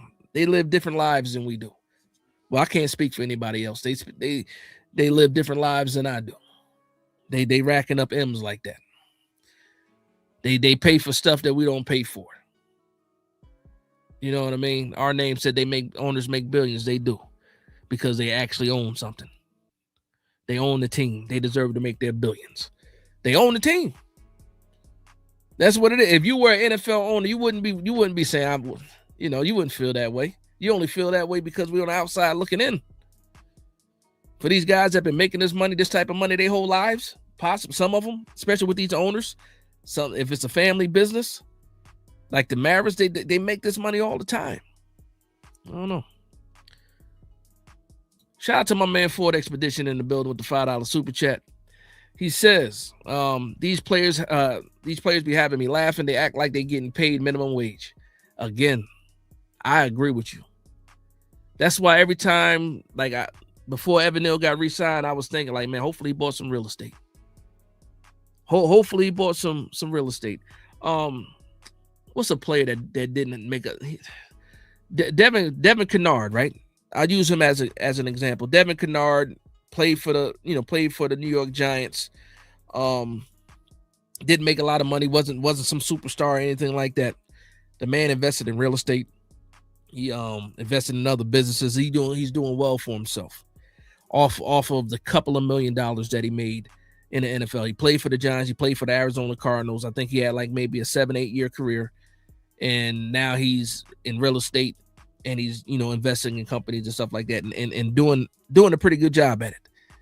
Not all of these players have the same mindset. Some of these players just believe the check's going to keep coming, and they're not responsible with their money early. I can't speak. I don't know what Dexter's doing with his money, to be honest. Don't know. Maybe he is, doing things the right way, has money management, all this other stuff. I'm not going to say that, but we've seen it again, time and time again, where these players are done playing and they're doing crazy things for money. And it's unfortunate. It's unfortunate. And you would hope that over the years, when they have those rookie, what they call it, it used to be the chic rookie, whatever it is, when they had the rookie, whatever it's called, when they get all the rookies together and they have veterans come and talk to them and stuff like that. They talk about money management. They talk about, just how they act as a professional in NFL. But they talk about money. Some of these guys just don't listen. And now with these kids making money in college the way that they are, you can't tell these kids nothing now. Anyway, you can't tell them anything now. So hopefully they got good parents and they listen to them. And that's it. Make sure I get caught up on these super chats. And my bad on Ford Expedition. Took me so long to get to that super chat. Tyan with the $5 super chat says the Dex business is going to work itself out. We need to be focused on the 5th and then 36 pick. I'm sorry, yeah, 36 or 37 for getting those right. We're looking at late round wide receiver, cornerbacks, and offensive line. Let's talk about it, man. It's not on here. I think we already talked about offensive line, defensive line long enough. We really haven't got a chance. Last week we talked about it a little bit too, as far as pick 37. But I kind of hesitate when I talk about pick 37 because we need to see what's going to happen at pick 5 first. Again, with so many needs, the New York Giants shopping hungry in the draft. Still need a safety, or I should say a safety for a future. I think there's a lot of bodies in that room. Still need a cornerback, even though there's a decent amount of bodies in that room. You definitely need linebacker. You definitely need defensive line. You definitely need offensive line. Wide receiver, actually, you know what? Forget that. Participation time. I'm going all the way to the bottom. We're going to do some participation time, taking the temperature of the room. Shout out to my man Mark Sullivan with the $4.99 super chat. Says $5 million in immediate annuity at 28 pays $20K a month for life. Who doesn't need 20? Who wouldn't take $20K a month for life? Shout out to my man Mark Sullivan giving people finance advice in the building. We got everybody for everybody here. You can learn something. Shout out to the family reunion, New York Giants Nation. So I want to say this. Let's talk about this, right? We're gonna go down to positional rooms, right? I see the comments, but really, I need you guys to participate in this, right? Obviously, when it comes to the quarterback position, Jackson Dart is a starter. Jameis Winston is a fantastic backup quarterback. The New York Giants do have a need for a third string quarterback, but we're not worried about that right now. Priority level is low. Boom. Running back. Some people feel like Jeremiah Love is the pick that you have to have right now, but when you look at the priority of the running back room, is it really that high? I say no. We got Cam Scatterable. We got Tyrone Tracy. We got Devin Singletary. Are any of those names making you jump off this? No, but it's a solid running back room. So let me ask you guys, priority. How much is running back a priority for the New York Giants? We can just say not a priority, low priority, high priority, whatever you guys want to say. Go ahead and put that in the comment section. I'm gonna keep on going. Wide receiver. Now, at the beginning of the offseason, the New York Giants only had, I see some people saying not high enough, not a priority. Running back is low. Lucas says need weapons. All right. But it's not a priority. I'm gonna get to that, Lou Boogie. Shout out to Lou Boogie in the building. So now I'm trying to go in order though. This said running back, 4 running backs fire. Not a priority. Running back is low priority. Thank you very much. Now let's talk about this wide receiver room. Going into before free agency, all we had was Malik Neighbors coming off an ACL. Right, running back is low, not a priority. I see you guys. I appreciate this. You guys engaging, right? So now, Big Brox is not a priority, right? So, but we see Jeremiah Love, and it's like, well, we gotta have Jeremiah Love. Meanwhile, it's not a priority. LV, sure, I'm drafting Styles if I'm the one turning in the card, just so you know. All right, so let me go ahead and take that off. So, wide receiver, before we got into free agency, before we got Darnell Mooney, before we got Calvin Austin, right? Before we got those guys, we looked at wide receiver as like one of the bigger needs for the New York Giants. When it comes to this wide receiver room now understand we are still looking for wide receiver too. But now I'm just talking about priority. Shout out to C. Holmes. Also said running back low. Man, he said quarterback. No, I didn't even ask the question for quarterback. We good at quarterback right now. Right? We good at quarterback right now. Lucas said we still need a wide receiver. UDFA wide receivers. Dealer says, hey, those are 2 running backs that average 4.1 yards. Hey. You go to this argument because it works. You can't argue with stats.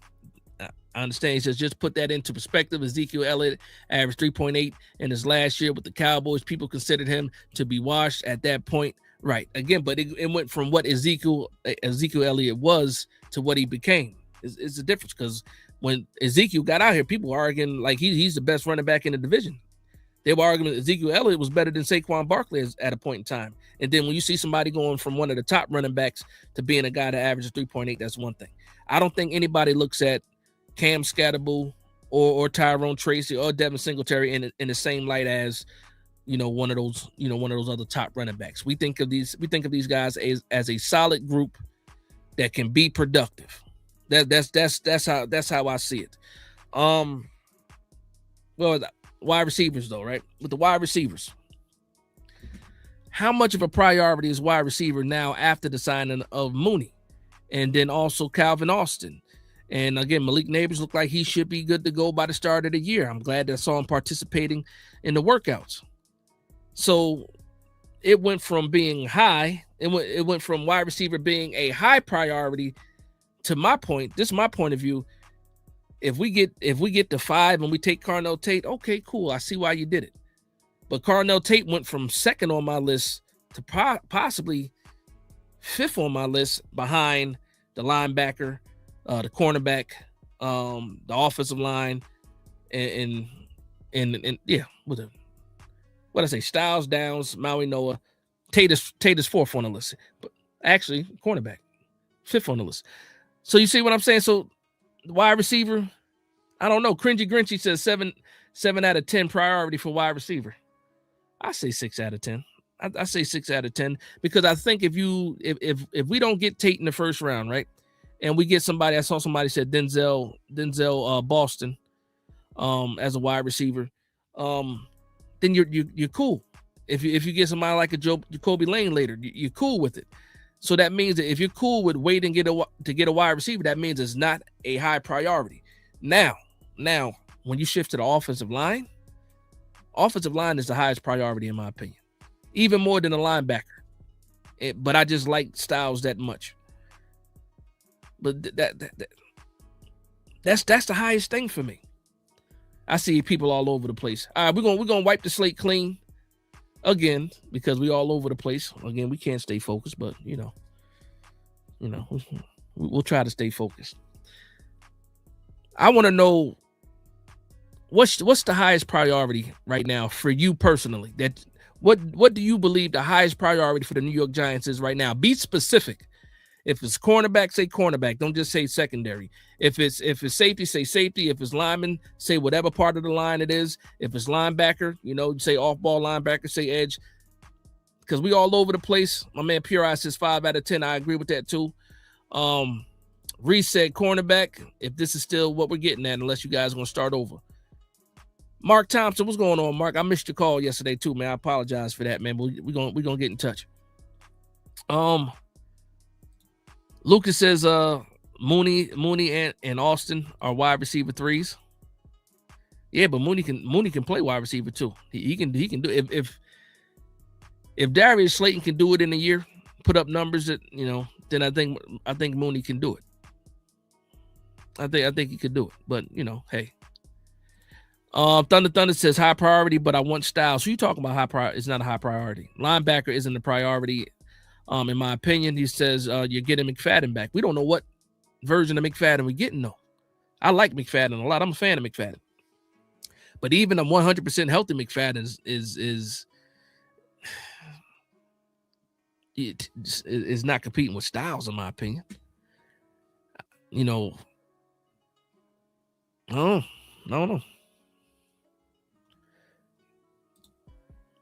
Reese Anderson says, Dash, are you drunk or high? Our offensive line was good last. Oh boy,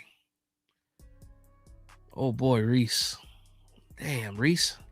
I wish I would have saw this a little bit later, because I was talking about something else, but we're gonna give this some time. I might be drunk and high. Our offensive line was good as a whole last year, right? And it's a unit, and I understand that. Individually, bums. We sat here and we watched Jackson Dart make fantastic plays last year. Sometimes those plays were made because he extended those plays. And because Jackson Dart is athletic enough to run around and make plays after the pocket collapse doesn't mean the offensive line is good. Yeah, he made the play downfield, but he had to make it happen because why? Too much push in the pocket. John Runyon is trash. JMS hopefully is getting better. Greg Van Roten was the third best offensive lineman on the team, and he doesn't even have a contract. And then when you say this offensive line was good last year, who's left? Your third best guy is gone. You're replacing him with who? Somebody that shouldn't even got a contract. Evan Neal shouldn't have got a contract. Joshua Ezeudu shouldn't have got a contract. We're giving people chances. Daniel Falele is a free agent almost a month after free agency started because he was trash. And I like John Harbaugh. The offensive line coach that we got from Cleveland, we hope that he can fix him. He's a disciple of who? Callahan, right? That's what everybody says. And Callahan was one of the best of the best. But even they had issues with the line at Cleveland.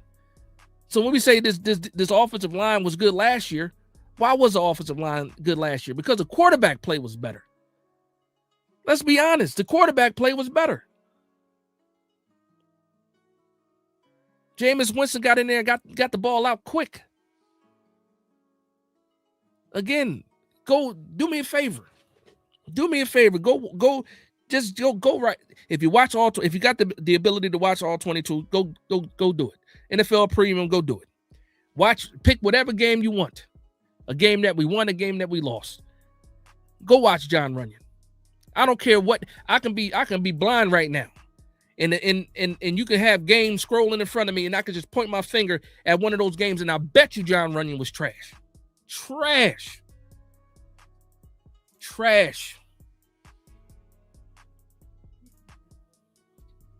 I don't know, man. Shout out to Andrew Thomas for making everybody else look better than what they are.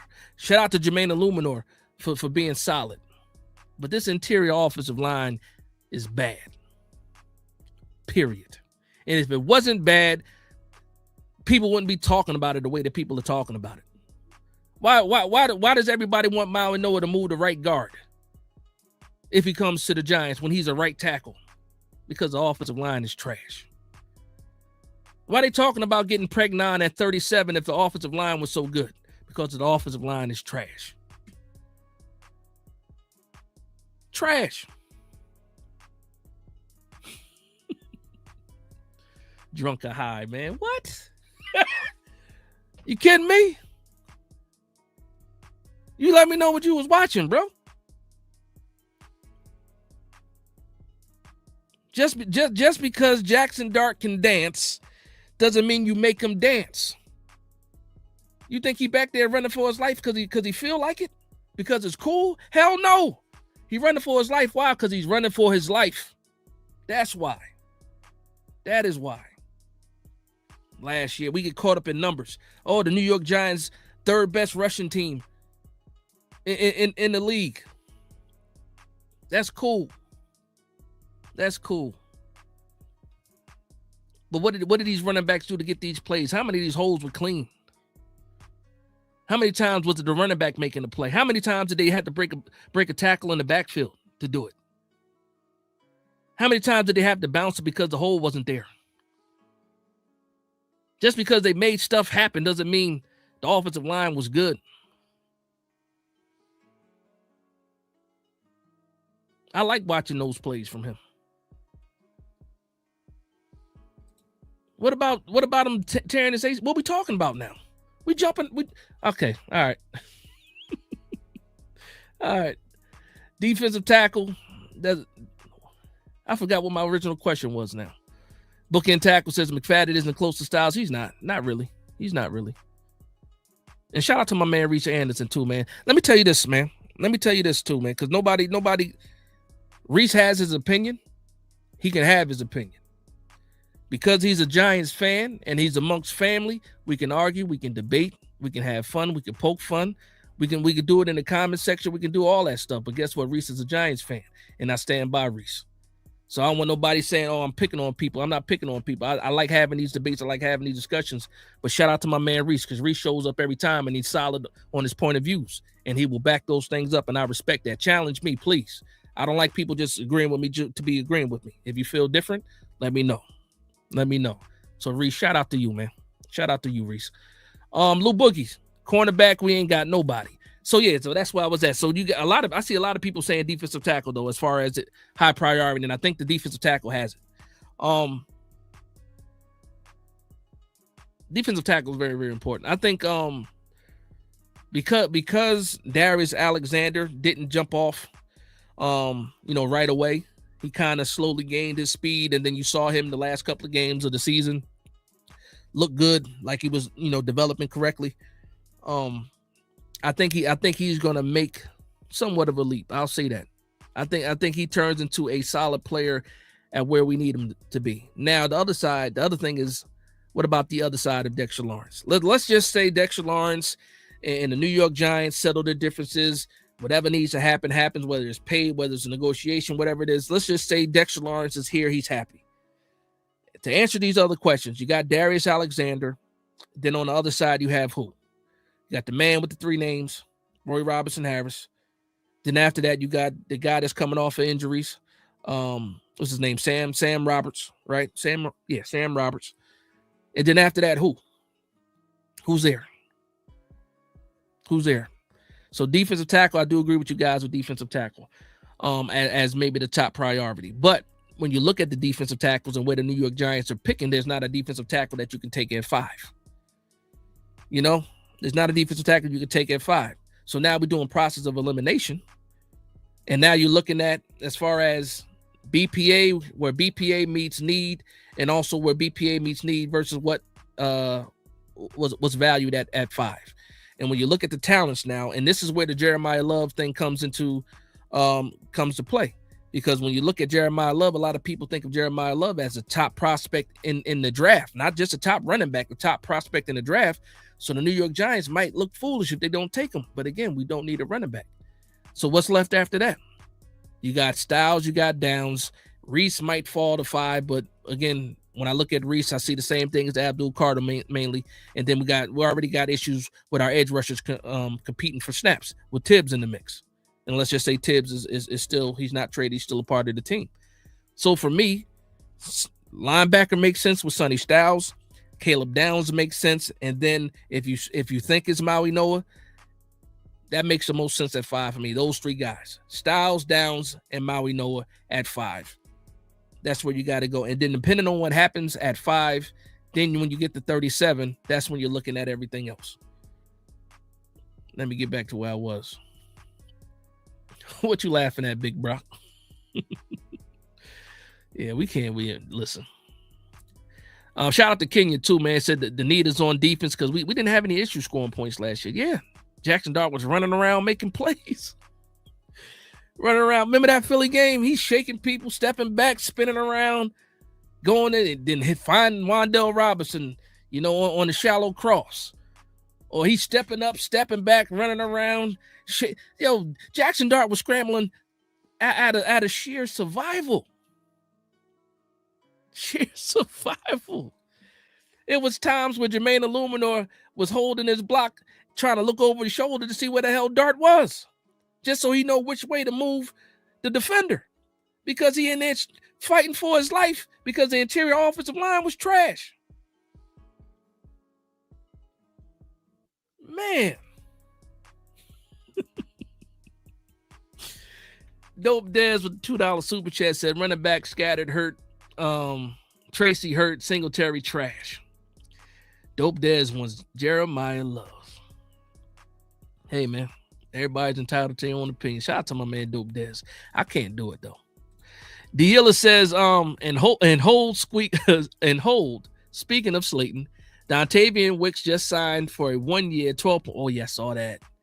This man that has never had 40 catches and eclipsed 600 yards. Yeah, I saw that. A lot of people were talking about that. I saw that on Twitter. Yeah, that's crazy. That's crazy. But again, it's about need. Christian Kirk got $20 million. That's crazy to me.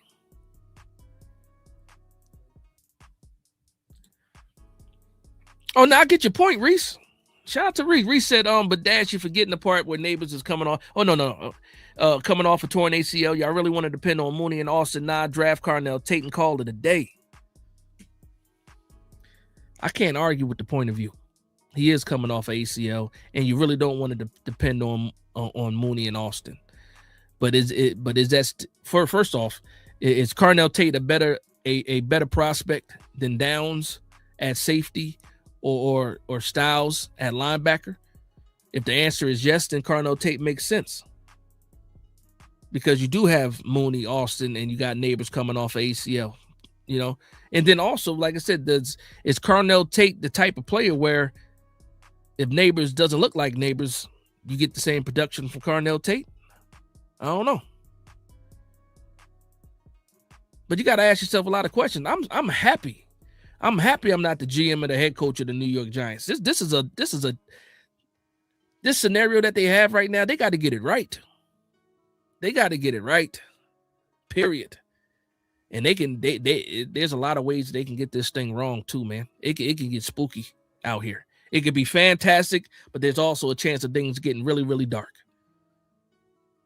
So it just tough decisions, man. Tough decisions. I like Carnell Tate, and that's not the problem. I like Love. I like Tate. I like all these players, right? I like them all. What's going to be the correct answer? And we won't know. We might not even know for the first couple of games if it was the right choice or not.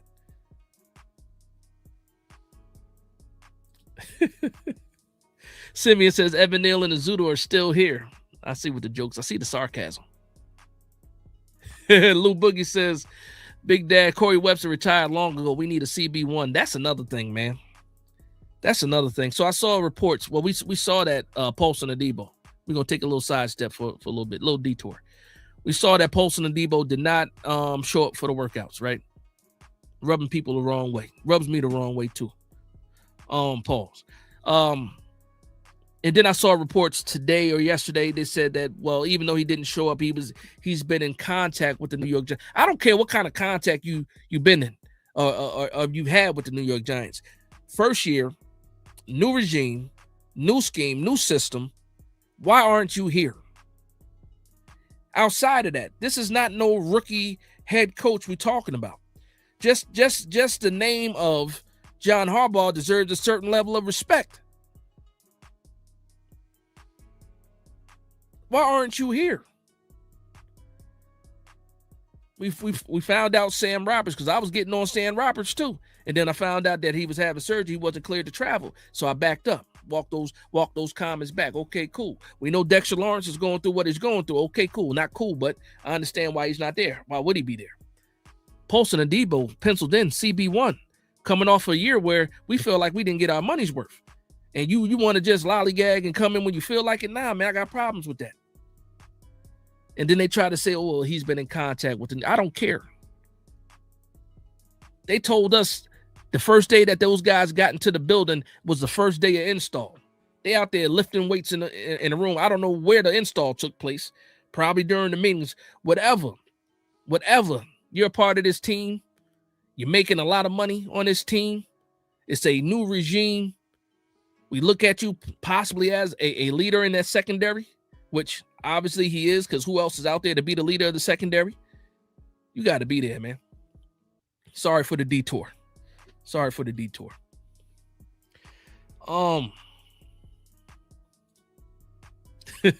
says that is definitely true, Dash. Thomas was healthy. Yeah, Thomas was healthy. And Thomas is solid. Thomas is solid. You know what's crazy? If I told you Andrew Thomas was fantastic, right? Had a fantastic year, ain't nobody questioning that. You don't need to see what his grades were. You don't need to see what the analytics were, how many sacks he possibly gave up, how many pressures did he give up, how much time did he give? No, why? Because your eyes told you that Andrew Thomas was good. Andrew Thomas was good. You don't have to pull out the stats for good players. You only pull out stats for players that they were all right. Let me see how well they did. Thomas is the brick wall. That's a fact. Simeon, why you say good with the question mark, man? Let me know.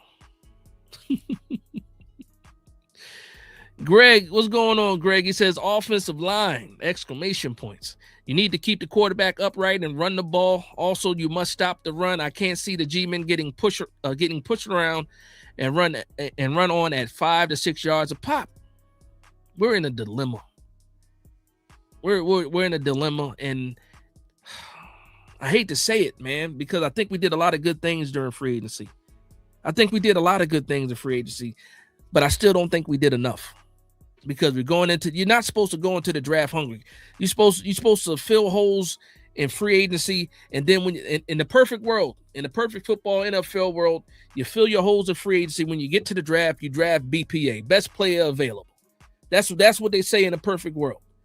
Not for the Giants, and it hasn't been that way for the Giants for a long time. We draft on need and where need meets value. That's what we've been doing for the past 20 years outside of Malik Neighbors, when we got Malik Neighbors, and maybe Abdul Carter last year. I think we did BPA, but it just happened to work for us. And when we drafted Malik Neighbors, he was a position of need, but also he was BPA. Last year, Abdul Carter was BPA, but he wasn't necessarily a position of need because you still had Tibbs. And Tibbs was actually good enough at the beginning of the season that he held off Abdul Carter. And so we see sometimes where BPA works, and we see sometimes where BPA might not work. And now we're sitting in this situation again in 2026, like, Styles is right there. Could be very, very impactful for this defense. Not only does he help you against the run, he also helps you against those tight ends and some of those running backs out of the backfield. That's what Styles does. And how many times have we got burnt by tight ends? You guys have been New York Giants fans. Even if you haven't been a New York Giants fan for a long time, you already know we got issues with covering tight ends. And it's been that way for a long time. I think that Sonny Styles solves that. Getting beat to the outside, running chase, getting beat to the corner, bad angles. I think Sonny Styles, helps you with that. Some blitz packaging. If you need that extra blitz, I think Sonny Styles helps you with that. QB spy, Sonny Styles definitely going to help you with that. It's just so many things that Sonny Styles does that I think just helps. And that's why I'm so high on Sonny Styles, because he helps you in the passing game and also the running game. And then you got Caleb Downs, who is, Caleb Downs. And I'm wilding and I know it. I'm wilding and I know it already. Because I'm all over the place and I can feel it. Pause. Doc says, sign Zeitler and GVR, cut Runyon. You can't, I forgot how much money you save if you cut Runyon. I know right now the cap hit is $9 million. Somebody look that up for me real quick, please. Well, what's the, if you cut Runyon, how much money you save? I had it. I don't even think I got that notebook in here with me right now. The correct notebook. How much you make if you cut Runyon? But then you're not going to cut Runyon because you got to have some type of continuity, right? Even if the continuity is not that good. Andrew Thomas deserves better next to him. He does. Where am I at, man? Listen. I'm over here bugging and I know it. I apologize. Let me get to the super chats, man. Tyan with the $2 super chat, man. Almost 15 minutes ago, I'm bugging. Stop. I snapped. I apologize. Stopping the run is the highest priority. Linebacker DTDB, 100%. Brentis with the $2 super chat says Concepcion at 37, or Lane if he's there in the 4th. Yeah, I think Lane actually gets drafted a little bit earlier now, because I think a lot of people are high on Lane, but he's not being talked about as much. But also depends on where Malachi Fields goes and where Ted Hurst goes, because there's early on in the first round, you figure there's going to be a short run on wide receivers. You're going to see Tate, Lemon, maybe Tyson go, because right now Tyson's first round selection is a little bit in jeopardy, because you got a lot of people speaking out against his injuries and stuff like that. He might even fall into the second round, but let me get back to my point. So usually when it comes to wide receivers or certain positions, you see certain runs in certain rounds on positional groups. You see it all the time. Like, okay, there'll be a run on wide receiver in the first round, possibly. Just depends on what happens when it starts. And then a lot of those second round guys, depending on you got a guy like Omar Cooper, who some people say he might go in the first. You got a guy like Denzel Boston. Right now, he's teetering between first round and second round. the wide receivers go in like waves. There's a run of 2 or 3 guys here, then you're going to see a run of like 4 guys here and around. You might see 5 or 6 guys going around or something like that. It just depends on where the run is where you're going to find Jacoby Lane. There's a world where Jacoby Lane is right there sitting there at 105 for the New York Giants to get in the 4th round. And if we haven't addressed wide receiver already, there you go. But also in that 4th round, depending on what happens prior to that, there's going to be some good offensive line prospects. You might get some good some other linebacker prospects if we don't go after linebacker. But mainly in that 4th round, defensive tackle, cornerback, wide receiver in that 4th round, there should be, I don't even know what tier it is. You got your first, second, you got your 3rd tier guys that might be there. Early in that 4th round, whoever dropped out of the 3rd round too, you might find a gem. But Jacoby Lane might be one of those gems. Shout out to my man Reese, man. Reese threw me off, man. Shout out to my man Reese, man. It's a sensitive subject when we talk about this offensive line, man. It is a sensitive subject because even I will say, and this is for real. Last year's offensive line was the best offensive line that we've seen in a while. But in the same breath, what does that mean? Because we haven't had a good offensive line in a while anyway. So any type of improvement, any perceived improvement, we're going to sit here like, oh yeah, it was good. No, it was solid. The running game was better than everything else. But then you got to look at what caused the running game to be good. Was it the offensive line or was it the running backs going the extra mile? Was it because of broken tackles? Was it because of forced missed tackles? Is it because they bounced it? A spin move got them there? What was it? And then a lot of those yards were who? Jackson Dart too, right? And a lot of those wasn't design runs. We had a lot of design runs. But a lot of those wasn't design runs. That means the play broke. And Jackson Dart had to get his ass up out of there. So is it really the offensive line? I don't know, man. It's a rabbit hole. It's a rabbit hole. It just depends on how you look at it. If you're just looking at the stats at the end of the day, if you're looking at the box, score and you see, oh yeah, the Giants, he had 100 yards this game. Oh, at the end of the year they had almost 4,000. If you're looking at it like that, yeah, the O-line was good last year. But if you look at Runyon for 2 or 3 series every play and you lock in on Runyon, you're like, how the hell did this team have that many yards rushing and Runyon look like this? Or when you're looking at JMS sometimes, like, damn, he struggled to get to the second level. Damn, he didn't hold up to the point of attack. How the hell did we get all those rushing yards? When you start looking at these players, yeah, it's not that good. It's not that good. You know what's crazy? You know how an analogy. When you're too close to something, you really can't see the picture. Because you're too close, you have to step back to see it. And then it becomes clear. That's what it is. When you're looking at the pieces individually, like, they don't look good. And then you back up like, oh, I see what's happening here, but it still doesn't look good. And that's what I think about the offensive line. Shout out to my man McCann in the building. What's going on, man? What's going on? McCann in the building. Lou Boogie says we need a cornerback. Corey Webster. I think I read that one already. Am I past it already? Shout out to Mark Thompson. Mark Thompson says part of the reason why the offensive line was better had to do with Dart's ability. There we go. Dart's ability to move within the pocket and escape from the pocket. Thank you. Kevin Dockery been retired. That's hilarious. He said, Big Brock said, go CB. Dart will block. Now, you guys are hilarious. D-Dan, what's going on, D-Dan? Coach said we drafting a center, a guard in this year in this year draft period. Listen, I'm trying to find the replacements for him already. One thing the New York Giants have not been is proactive. We are always reactive. Sometimes it works out, sometimes it doesn't. In the case of Wan'Dale Robinson, it didn't work. In the case of Cordell Flott, it didn't work. You could have signed these guys last year to friendly contracts, and they would have been locked in. They would have been locked in, and they would have been happy. But now we lack the foresight to get these jobs done. Micah McFadden too. It happened to work out for us because he ended up getting hurt. I put out a video last July, August, July, one of those. I had people that I would re-sign right now, get the deals done because they might cost you more money next year. And sure enough, outside of Micah McFadden, all these guys are elsewhere.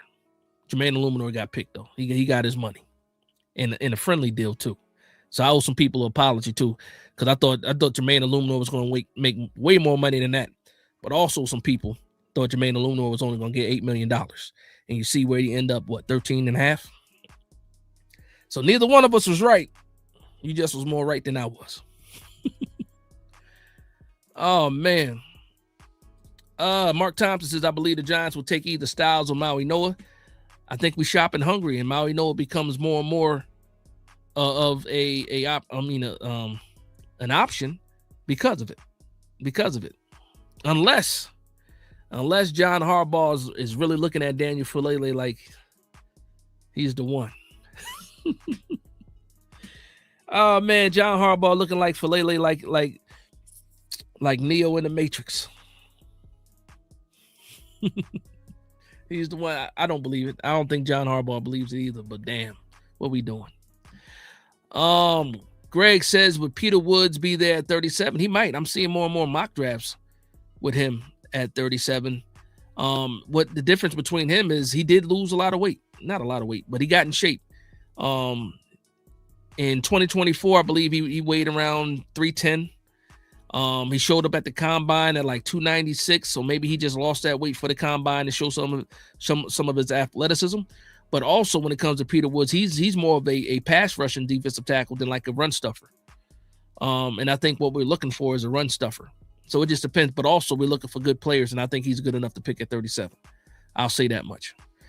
Dealer says Leonard Williams is a damn good player, but that was an all-around well-built defense that went to Seattle. We're still chasing Leonard Williams since we traded him. I'm glad we got Brian Burns. Williams getting traded resulted in Brian Burns being here, and that's fantastic. But we're still looking for Leonard Williams. And to your point, that Seattle defense, the scheme that fits the players, perfect. But you still need the players for the scheme. And Denard Wilson wants Dexter Lawrence. And we're, like I said, we're still looking for, can Darius Alexander be that Leonard Williams that we're looking for? We hope so. Similar body, similar build. What was Leonard? Leonard was 6'5", 305 or 6'5", 310. I think Darius Alexander 6'4", 6'3", 6'4, like 310. So similar build, long arms, strong at the point of attack, needs to get a little bit stronger. Did play at Toledo, but we saw him show up. And there was a point in time where he had more sacks than Abdul Carter too. I did not forget. Speaking of Abdul Carter, again, I'm about to take a detour. You guys saw the videos of the Giants players working out, voluntary workouts and stuff like that. I'm gonna ask you guys a question, man. Do you guys think Abdul Carter needs to put on some weight? I think he needs to put on some weight. I was looking at his arms. I'm like, Abdul Carter got to get a little bit stronger, man. I don't know if he got to get strong. I don't know if it's just maybe that's just what he's going to look like. And maybe he's just a good player looking the way that he looks. I think he needs to get stronger, though. Am I bugging? Somebody tell me if I'm bugging or not. Shout out to Mike. What's going on, Mike? How you doing? Man? But let me know, man. Does Abdul Carter need to put on some weight? I think he needs to put on some weight, man. Because I was watching him, I don't know, what was it, 225? He was putting the 225 up, and I was looking at his arms. I was like, he look a little small. Pause. Look a little small. Dealer says it's not going to get all get fixed this year. It's a process. It's true. It's true. But where you pick players and where you place players, man, the impact might be, or you might have more of an impact depending on who that player is. And I'm jumping in halfway through the conversation, so I don't know if you're replying to me or replying to somebody else in the chat. But I do agree with you. It's gonna take some time to get this thing fixed. But if you pick the right players, you might be able to do something. I just think about the Patriots last year. Last year, the Patriots, not even last year, let's say before the season started, the Patriots in the draft picked right behind the New York Giants. And then they went all the way to the Super Bowl. And when you look at their team, ain't no superstars on that team. When you look at the Giants versus what the Patriots looked like last year, the difference is Patriots had a defense. If the New York Giants had half the defense the Patriots had, who knows how many games we would have won. Brian Dable's probably still here if we had a better defense, if we're going to be honest. Everything happens for a reason. But I'm like, there's no reason why. There's no reason why the Giants can't do a little something in this first year. We might not all be all the way fixed, but I think we should be able to make a little bit of noise. We should be able to shake some things up. We should make some furniture can move. We can get something moving, but I'm just saying. I'm just saying, 10 million for running. Oh wow, okay, cool. Talk about a dealer. That's another thing we do, and that's something that I need to talk about too when it comes to the linebackers. What helps the linebackers? Defensive line doing their damn job, doing their job, keeping the guards from getting to the second level. Linebacker being able to scrape and get to where they need to go to make the tackles. But dealer says Giants D-line wasn't doing our linebackers any favors either. He says we have light edge rushers, true, who can't control the line of scrimmage, and they put our linebackers in vulnerable spots. Our DTs are obviously guilty of this as well. Yeah, we don't got no edge setters. Best edge setter is Kayvon Thibodeau, and we talking about trading him. I seen Abdul Carter take on a trap block a few times, so I know it's in him, but I don't know if it's pulse. That's crazy. But I don't know if if he makes that kind of commitment every time. And I saw, where's my man at? I saw he said we talking about Abdul Carter. Yes. We're not talking about Abdul Carter negatively though. We're talking about the man need to put on some weight. He need to put on some weight. That's all I'm saying. For the greater good. For the greater good. Mark Thompson, I would cut Runyon, create $9 million. There you go. Pay GVR $4 million. Zeitler. Come on, man. Come on, man. Right?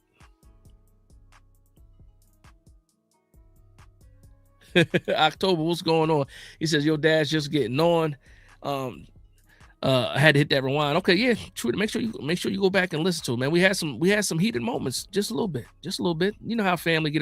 You know how I get when family get around family. You know you can't go to a cookout without seeing at least one argument or two. But at the end of the party, what? At the end of the cookout, we dancing together, right? DJ playing the right music, and we laughing. And we having fun. That's what it is. Hirsch, for real, what's going on? Doc says, let's get crazy and move Burns. I feel we could get a first form open. Come on, Doc. Come on, man. Come on, man. Ruben Bain doesn't fit the odd front. If you get Ruben Bain is a 4-3 defensive end, if we're gonna be honest. Even if you had to shift him inside, 4-3 defensive tackle, if that, and that's a force. That's a force. You're not moving Burns for a first round just to get Bain, and you could just draft Bain without moving Burns. Yeah. D-Dan says, yeah, bro, weight room for. I'm telling you, Lucas says he's still young. He said, you all right, B. Did it come off wrong? Did it come off disrespectful when I said it? I'm saying that I watched the videos. I'm watching all these players lift weights. I'm seeing Kayvon lift weights. I'm seeing linebackers, defensives. I'm seeing all these players. I'm seeing tight ends lift weights, and then they cut to Abdul Carter and he's lifting weights. And I'm sitting there like, wait a minute. Them arms look a little light. That's all. That's all. The man look a little light. Sometimes, you know what? You don't need muscle definition, possibly. Clearly, because we seen what he did last year. He can still make plays at the weight that he is. I'm just saying. Look like he need to gain a little bit of weight. That's it. How old is Carter? Wait, 22? Right? I'm not trying to be disrespectful. I'm just saying. Just saying. That's it. Respectfully. He said, LB Short said, respectfully, you bugging. I might be. I'm bugging. Thank you for telling me I'm bugging. I'm bugging. Now, the man's, come on now. Let's, the man's, ain't no way to even say it. He got a solid neck. But the arms don't match the neck, if that makes sense. You can't be a Rottweiler around the neck and a golden retriever on the arms, man. That's all I'm saying. That's all I'm saying. Man got a Rottweiler neck and Labrador arms, man. Respectfully. That's it. He said you talking about it. Yeah, that's what I'm talking about. Same guy, Penn State. Double sticks. Ain't that what they say? 11 double sticks, something like that. Abdul Carter is 250. Where? 250? Is he? Well, he wears his weight fantastically. He wears his weight fantastically. Maybe the weight is in his legs. I don't know. All I know is big neck, small shoulders. That's all I'm saying. That's all I'm saying. I ain't lying either. Go look at the pictures. I'm not lying. Go look at the video. I'm not lying. Put Abdul in Kayvon's body.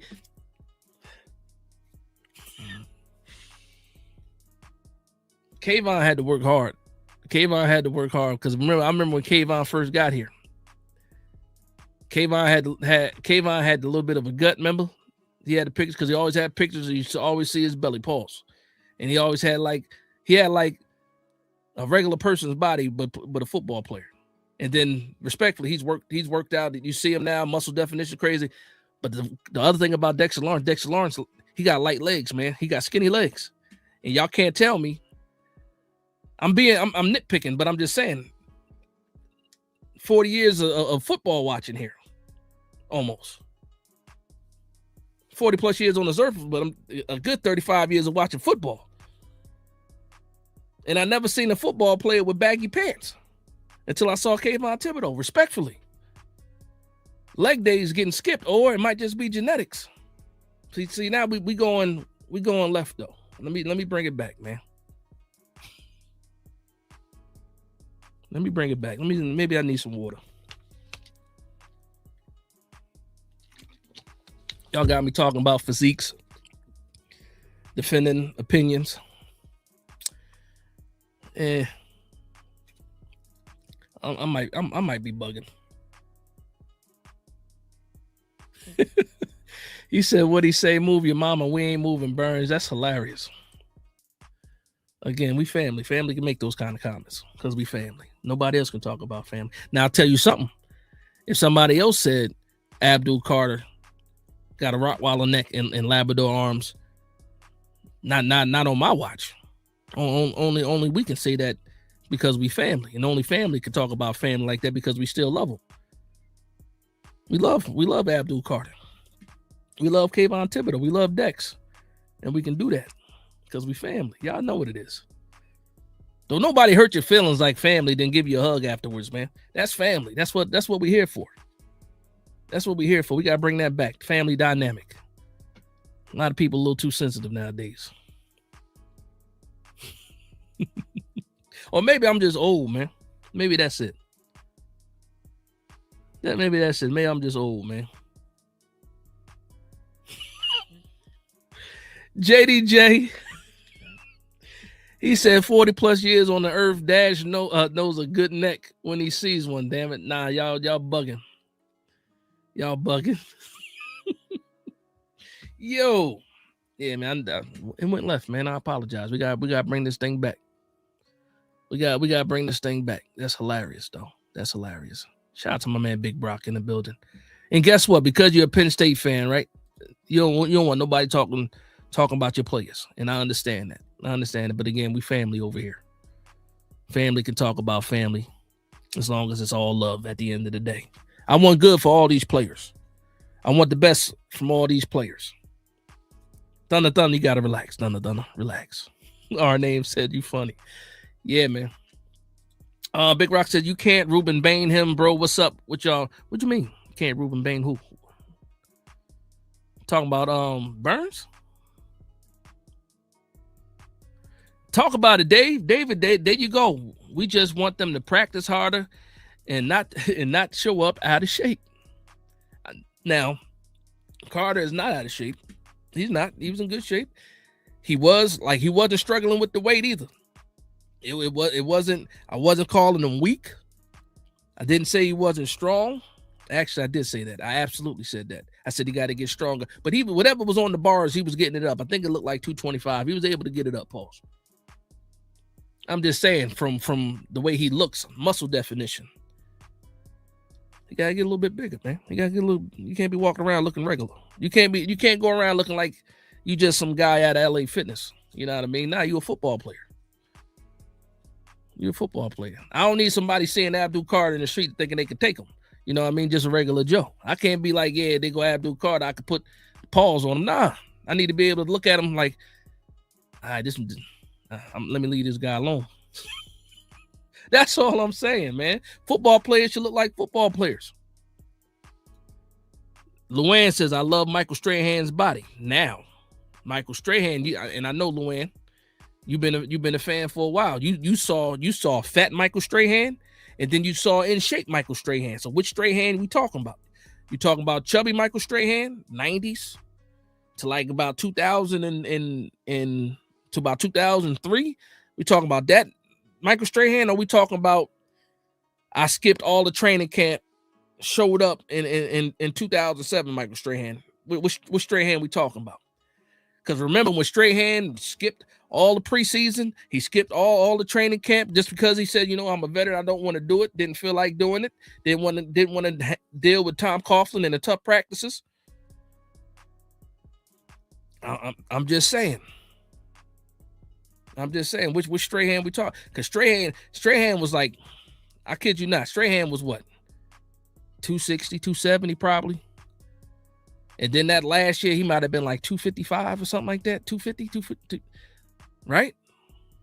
Y'all remember when Strahan, well, not everybody, but when Strahan first got here, his cheeks was chubby.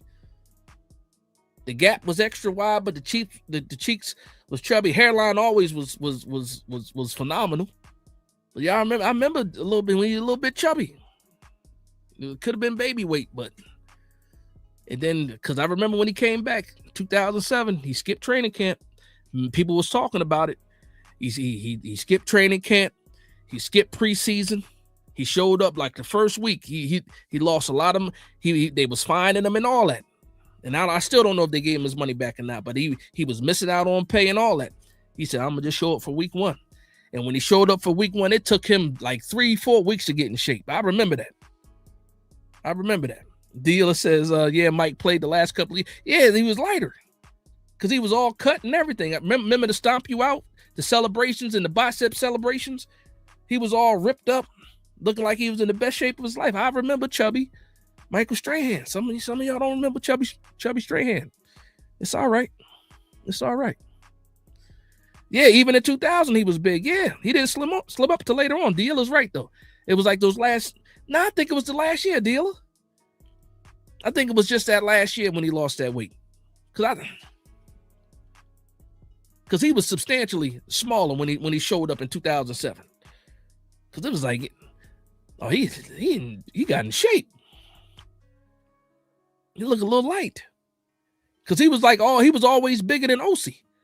And then he showed up, he was slimmer than OC. Yeah. Remember how we was talking? We was like, oh, he holding out. He ain't showing up to camp. He getting fined. What's going on with Strahan? Is it? And I know a lot of people like, is it a whole nother Tiki Barber situation where he's disgruntled? Is he going to stop? That's a fact. He was still a monster, though. He was still a monster. Luann says Strahan look good every year. Luann don't even care. She says Strahan look good every year. Shout out to Strahan, man. I like Strahan. One of my favorite Giants for sure, man. Solid. Always there, always dependable, always showing up. Always had the hustle. Didn't take off plays. Shout out to Strahan, man. He wanted to retire. Yeah. He was debating it. The way Coughlin was running those camps, Strahan said, man, you know what? It's like, damn, this $100,000 I'm getting fined. I'm not dealing with this heat. I'm not dealing with Coughlin and these tough practices, man. And he sure did do that. New York Giants won a Super Bowl that year, too. Yeah, man. Yeah, man. Solid is right. Come on, Isaac. Come on.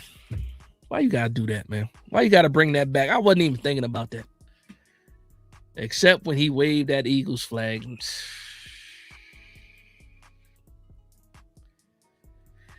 That hurts my heart, man. That hurts my heart. On the back of that boat with Saquon waving that Eagles flag.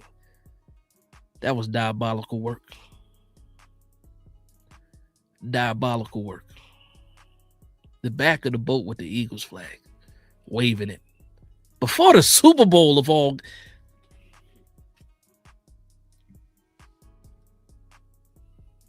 Before the Super Bowl. Everybody saw it. Everybody saw it. Before the Super Bowl. The last time we saw Strahan, confetti was falling on. The last Super Bowl we saw Michael Strahan, confetti was falling on him. He had the Super Bowl champion shirt at the podium. And then the next time we see him at a Super Bowl, he's waving. Come on, Isaac, why you do that, man? Why you do that, man? Dealer said, didn't happen, Dash. Just tell yourself that. Nah, it's burned into my memory. It's burned into it. Because I was sitting there like, I said, oh, cool. He's interviewing Saquon. He's going to wish him luck before the game. And the interview was I was like, oh, this is dope. Like, because I didn't have no animosity for Saquon. I'm lying. I had a little bit of animosity for Saquon Barkley, but I'm saying it was like, okay, he made it to the Super Bowl, had a fantastic year, blah, blah, blah. And it wasn't even like he forced him to do it. He just said, well, Saquon says, in honor of you and this, I'm going to wave this flag. I said, what? What? Hey, don't blame me for that. That's what Penn State does it. That's what they call it, the double sticks. Sound crazy too. It's crazy work. But that's what they call it. What the freaking double, whatever the double sticks. Damn it, that's I was about to say something crazy. I caught myself. Some people might know where I was going. Penn State double sticks. We're gonna be respectful and leave it at that. Leave it at that. We're gonna leave it alone. We're gonna leave that alone.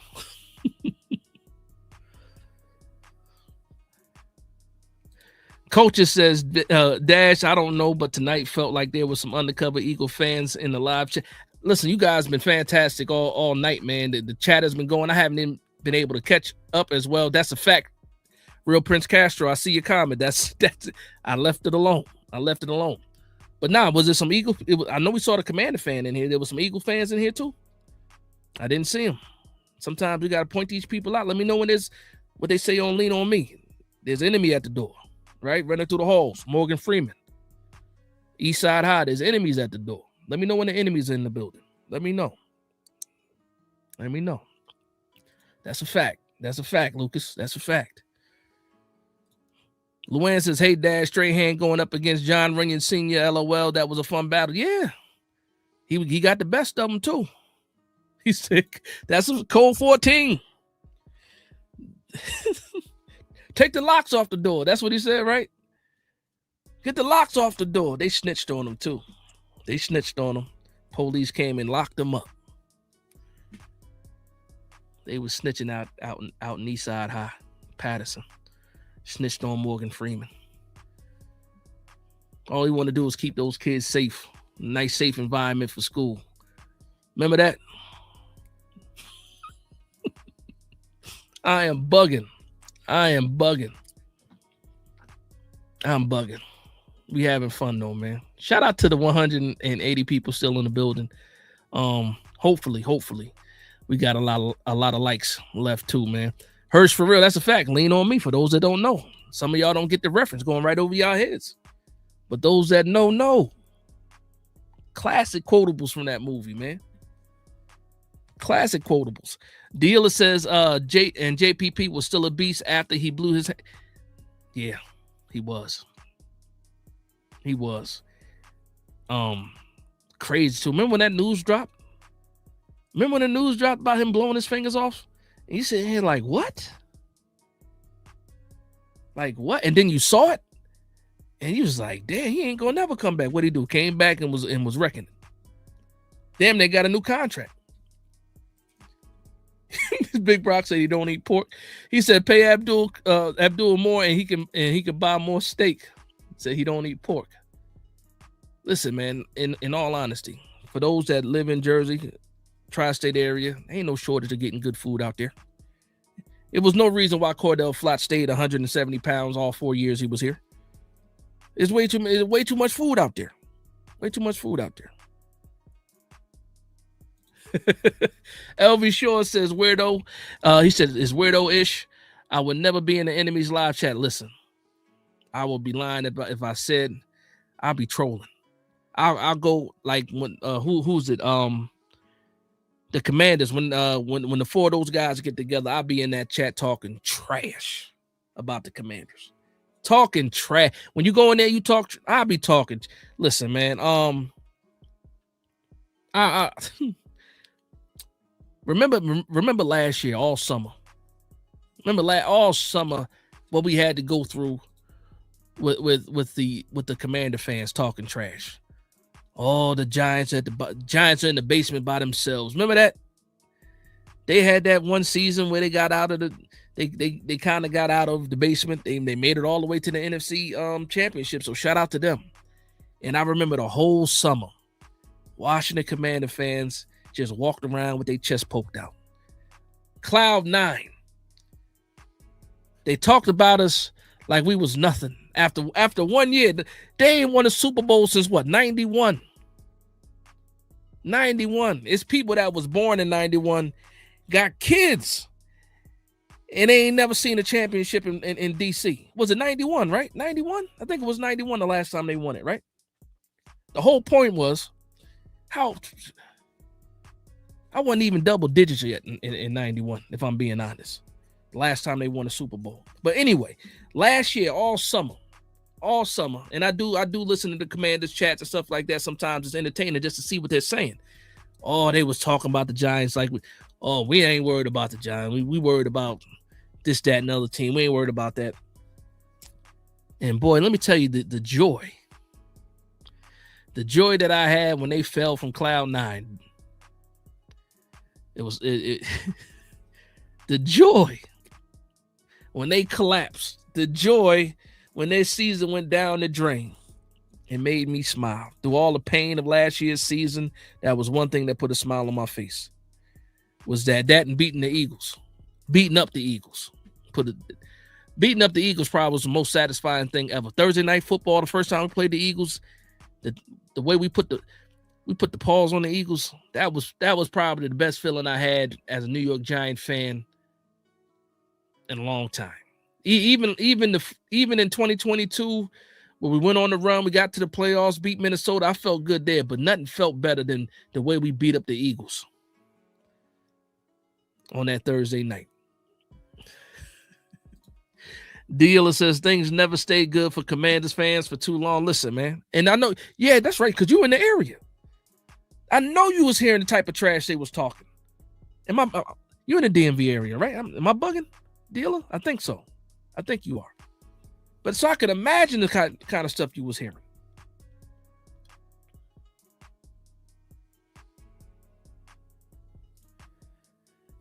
I'll say this, though, Thunder. He said they will implode this year. when we're good again, and hopefully it's this year, I I want the whole division to be good. When I beat these teams, when we beat these teams, I don't want no excuses. No excuses. None at all. At all. Her said, "You never know when you're going to be surrounded by a bunch of Redskins." I'm telling you. Oh yeah, Bill. That's what they're talking about, the running back, Bill. And here we go. We got to commit. We found one. We found one. His mama named him Bill. I'm gonna call him Bill. Or his nickname is Bill.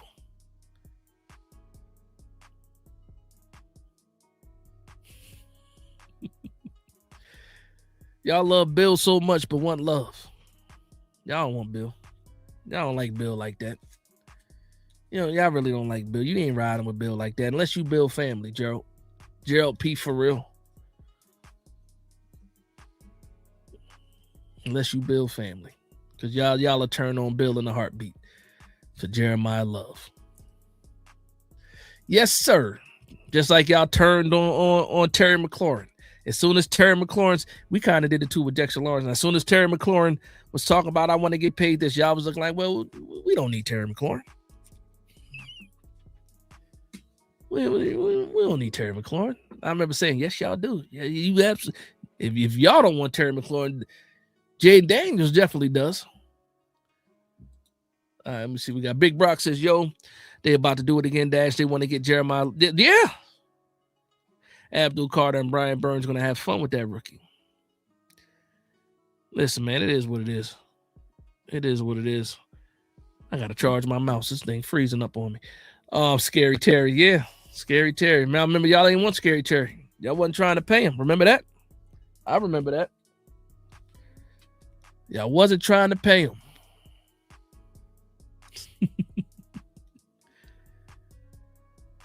He said you and DMV, they squabbling.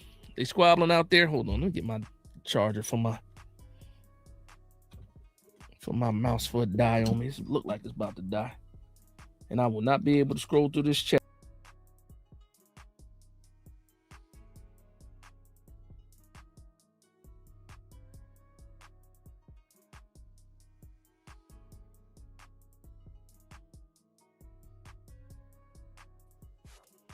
All right, there we go. I think you back now. All right. That's how I felt too, man. Never really hated I didn't hate him either. Never did. Never did. Y'all did pay up. You absolutely did. Cringy Grinchy, man. You gotta do better than that, man. Just for a second. Just for a second, man. That mouse did his own thing. Chat dash dipped out. Nah, I'm back. I'm back. How long was I gone for? 10 seconds. 10 seconds, right? We've been vibing for 2.5 hours. We gotta get out of here. Dash almost pulled the Casper. See what happens, man. You see what happens. You see what happens. It be your own people. I disappeared for a second. Look at what y'all did to me. Ah, man. Shout out to Papa Joe in the building. What's going on, Joe? Shout out to Papa Joe. I ain't seen you in a while. Hopefully everything is good. Hopefully the grandkids is good, man. Hopefully the family is good. How you doing? He said, I played safety, so I'm down with downs. Okay. Okay. Shout out to Papa Joe in the building. Oh, my sound is messed up. Let me know if the audio is not good. Is it glitchy? Let me see if I can fix that for you. Hold on a second. Hold on a second. Let me go ahead and do that. Do this. Go back. All right. How do I sound? Good. I'm good now. I'm good. I'm good. All right. Good. I'm good. Thank you. Thank you. Thank you. Thank you. Gerald P, man, you've worn out your welcome. You have worn out your welcome. Shout out to you. Hopefully the Commanders fall again, and you be right back in your rightful place in the basement with us, looking up at the Giants as we're getting out of the basement.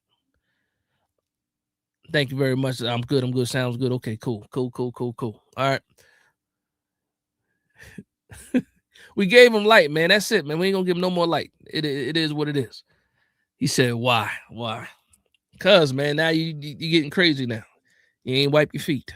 Talking about salute King Jaden and all that. I like Jaden. Jaden's cool, but we ain't calling no kings in here. What they said? No kings. Dash, I said on video last year on our fan base was acting like some old school skin fans. He says the way we are hyping up Russell Wilson, LOL, that's exactly what they used to do to their washed up quarterbacks. You 100%. Guess what? I was one of those people saying, you know what? All Russell Wilson got to do is be on time. That's what I thought. All he got to do is be on time, and he'll be all right. We saw the Dallas game. After the Dallas game, I was like, man, look at that. And now it's just like, yeah, we was dead wrong. I was dead wrong. Jackson Dart was ready to go. Tell him, Isaac, six is greater than 5, right? JD 6 over JD 5. 6 is greater than 5, for sure. No, I know, but I'm just saying, I was guilty. I was guilty. Because I shout out to my man Jay Ferris. I ain't see him in here tonight, but Jay Ferris was like, Dash, you got to calm down. I said, Russell Wilson is washed. I said, he might be washed, but all I need to do is him for him to be on time. That's it. We got Malik Neighbors. Just get the ball to Malik Neighbors on time. 3-step drop, boom. Get it out to Neighbors. Just get it there. Let him do the rest. And we saw it for one game. And one game only. And what a wonderful game that was. What a wonderful game that was. And then boom. Nothing after that. Respectfully, Giants fans, we need to fix our defense, pick up some offensive linemen, and we should be okay. Now that's a fact. Yeah, absolutely. Michael says I wanted to start Winston over Wilson. Dash, you and Mandinka was on that Jameis Winston train too. He was. All right. Shout out to my fat Eric. My bad. Eric Novella. I missed the super chat. Wow, that's almost 20 minutes ago. I appreciate the love and support. And I do apologize for missing the super chat. He says all we need is love. #4. A lot of people like love, man. A lot of people like Jeremiah Love. I like him too. I think he's a fantastic player, great prospect. Just not for the Giants. Hirsch says, Dash, would you double dip at linebacker at 37 if we get Sonny? Nah, I'm not doing that. If we get Sonny Styles at 5, I'm not double dipping at linebacker because you got Tremaine Edmonds, and normally the player that you get in the second round is most likely predicted to be a starter, in most cases. So if we get Sonny Styles at 5, I'm probably looking at the best offensive lineman, best defensive lineman at 37, if I'm going to be honest. Now, if we go with Maui Noah at 5, then it's the opposite. I'm looking for the best linebacker and defensive tackle at 5. So, I mean, at 37. So, it just depends on – it's dominoes, man. It's a domino effect. Whatever happens at 5 pretty much determines what we do at 37 and how the board falls.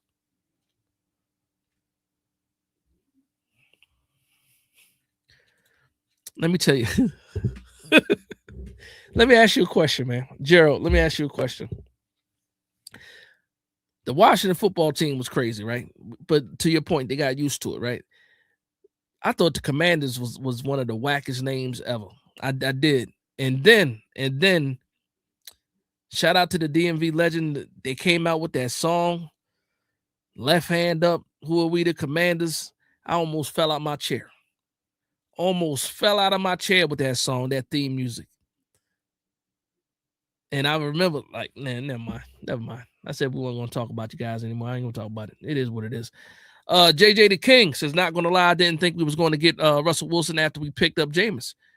Yeah, I thought it was crazy too that we picked him up after Jameis, but they explained it. They said that pretty much they were in talks with both of them. And then when Jameis signed first, which he did, when he signed first, I was like, oh, it's over for Russell. And then when we got Russell, I'm like, wait a minute, what we doing? But then the money was low, so it was like, okay, cool.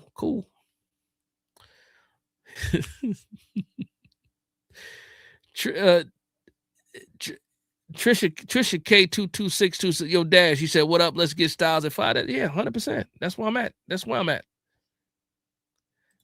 Yo, that's what I'm talking about, man. Is it? We got a whole nother week, man. We got a whole nother week to go, and then it's gonna take forever. That draft week gonna take forever to get here. Speaking of draft week, I'm working on something for the day before the draft. Obviously, every Wednesday this month I've been doing a live stream, Big Dash Draft Talk. I've had guests on there so far. Again, this week I'm going to have Bobby Skinner on. I'm working on something for the Wednesday right before the draft, the day before the draft. I'm trying to get a group of New York Giants content creators together to have a round table / mock draft. Everybody is invited. Hopefully you guys tune in for that. We're going to be in the comment section. We're going to have some friendly debates, maybe some fiery debates and all that. But again, that'll be the day before the draft. Still waiting to see if I can get everybody involved that I want to get involved. Send out some invitations. So hopefully I start getting some responses back. But that's what I'm working on for the day before the draft. And again, we got Bobby Skinner this Wednesday, 9 p.m. for Big Dash Draft Talk. And that should be a fantastic show too. So make sure you guys tune in for that. If you got questions, go ahead and send them over already.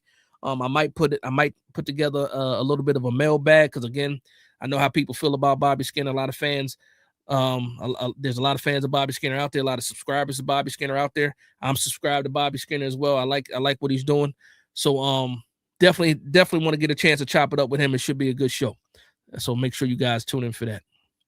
I'm gonna get to a couple more comments and I'm getting out of here. I'm gonna get out of here. We're already at 2.5 hours, and I gotta spend some time with the family on this Saturday.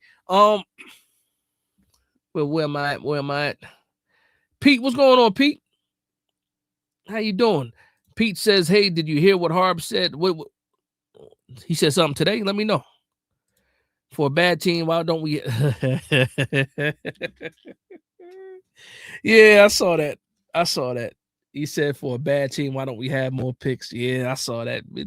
We gave him up for Jackson Dart, and I wouldn't trade it for any other situation right now. I'm happy with the Jackson Dart pick now. I remember draft night, I was a little bit upset. And boy, was I wrong. Jackson Dart ended up being the guy. So, yeah, I'm good with it. Pete says, I think we might be trading back after what Harbaugh said.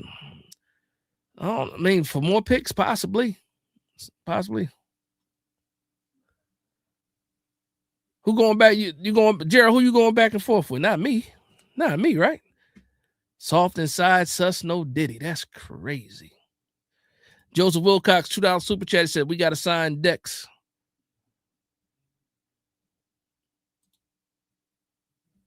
I'm glad you're here too, Pete. Shout out to you. Lucas says we got options in the draft. We do got options, man. We just got to make the right picks, man. That's it. It sounds easy, but it's not. We got to have the right picks. Got to get the right people in the building. For sure. You know what it is. You in enemy territory, Gerald. Of course the chat gonna get after you, man. As soon as they saw the profile pic, you should have known. You should have known.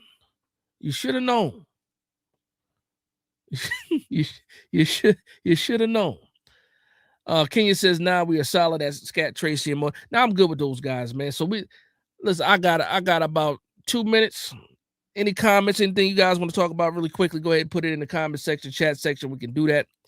And then we getting up out of here again. It's Saturday. People got church in the morning. I got church in the morning. You know what I mean? So we gotta bring the weekend right. Lucas says worry about JD. Oh, that's who you chatting with. Okay. Go ahead, Lucas. Let him have it. Pause. Let him have it. He's been polite, but he's still a rival. He's still a rival. Her said I think Dex is staying at the end of the day. I think Dex is staying. I think they figure out what they need to figure out. I think he's here. And then you know what else? I could wake up Monday morning and all of a sudden there's news that the New York Giants got a first rounder and a third rounder and something in 2027 for Dex. So we'll see what happens. JDJ says, are you live streaming for the right now? It's looking like a yes. Right now it's looking like a yes. Not the whole draft, though. Not the whole draft, but it's looking like a yes for me. It's looking like a yes. Rev, shout out to Rev, man. Always happy to see you, Rev. Hopefully you have a good rest of your weekend. Hopefully you have a great Sunday too as well. Always appreciate you dropping by and showing love, man. Feel the agony with the $5 super chat. Says pick a right guard, and the rest of the picks should all be defense, or should be all defense. I'm with a heavy defensive draft. I'm with it for sure. Wills 84. What's going on, Wills? He says we need to actually fill in the middle of this defense and get back to being the real Giants. Styles at 5, Woods at 37. Yes, sir. Who we talking about? Rest in peace to R.I.P. Unc. R.I.P. Unc, for real. Uncle Timmy. JDJ says, nice. I need that instant dash neck analysis pause of whoever we draft in the first. That's one thing that might happen. That was nothing. Pick 5. I know they shortened the time between picks. I think it's only 8 minutes now in the first round. So we should get those picks a lot faster. Again, it's a Thursday night. People got to work in the morning. That draft going to 11, almost 12 o'clock. That's ridiculous. That's ridiculous. I'm glad they're speeding it up. C. Rob said, great show as always, Dash. Now I appreciate the love and support, man. I think we're going to end it there. Actually, no, let me get to Michael real quick. Yes, Dash, you got church tomorrow. You might see a depot there because you're not seeing them at practice. Shout out to my man Mike. Always got something funny to say. Mark Thompson says, excellent chat tonight. We shall chat otherwise. Lots of thoughts, man. I know, like I said, I apologize. I missed your call, man. Like even I've just been busy, bro. Just been busy. I think yesterday was around dinner time too. So, that's what's up, man. Culture says great content. Yeah, man. Shout out to everybody, man. And again, make sure you guys tune in Wednesday. Big Dash Draft Talk. Special guest Bobby Skinner from the Giants Nation show. And with that being said, I think I got all the super chats, right? Got all the super chats. Yep. I think I got everybody. So, definitely don't want to miss the super chats. Appreciate the love and support. Make sure if you haven't already hit the like button, go ahead, hit the like button on the way out. You didn't hit the like button on the way in, so hit the like button on the way out. But with that being said, I want to thank everybody for vibing with me. Please like, comment, and subscribe. And for one Giants fan to another, this is Big Dash Knows Big Blue Nation. Let's go.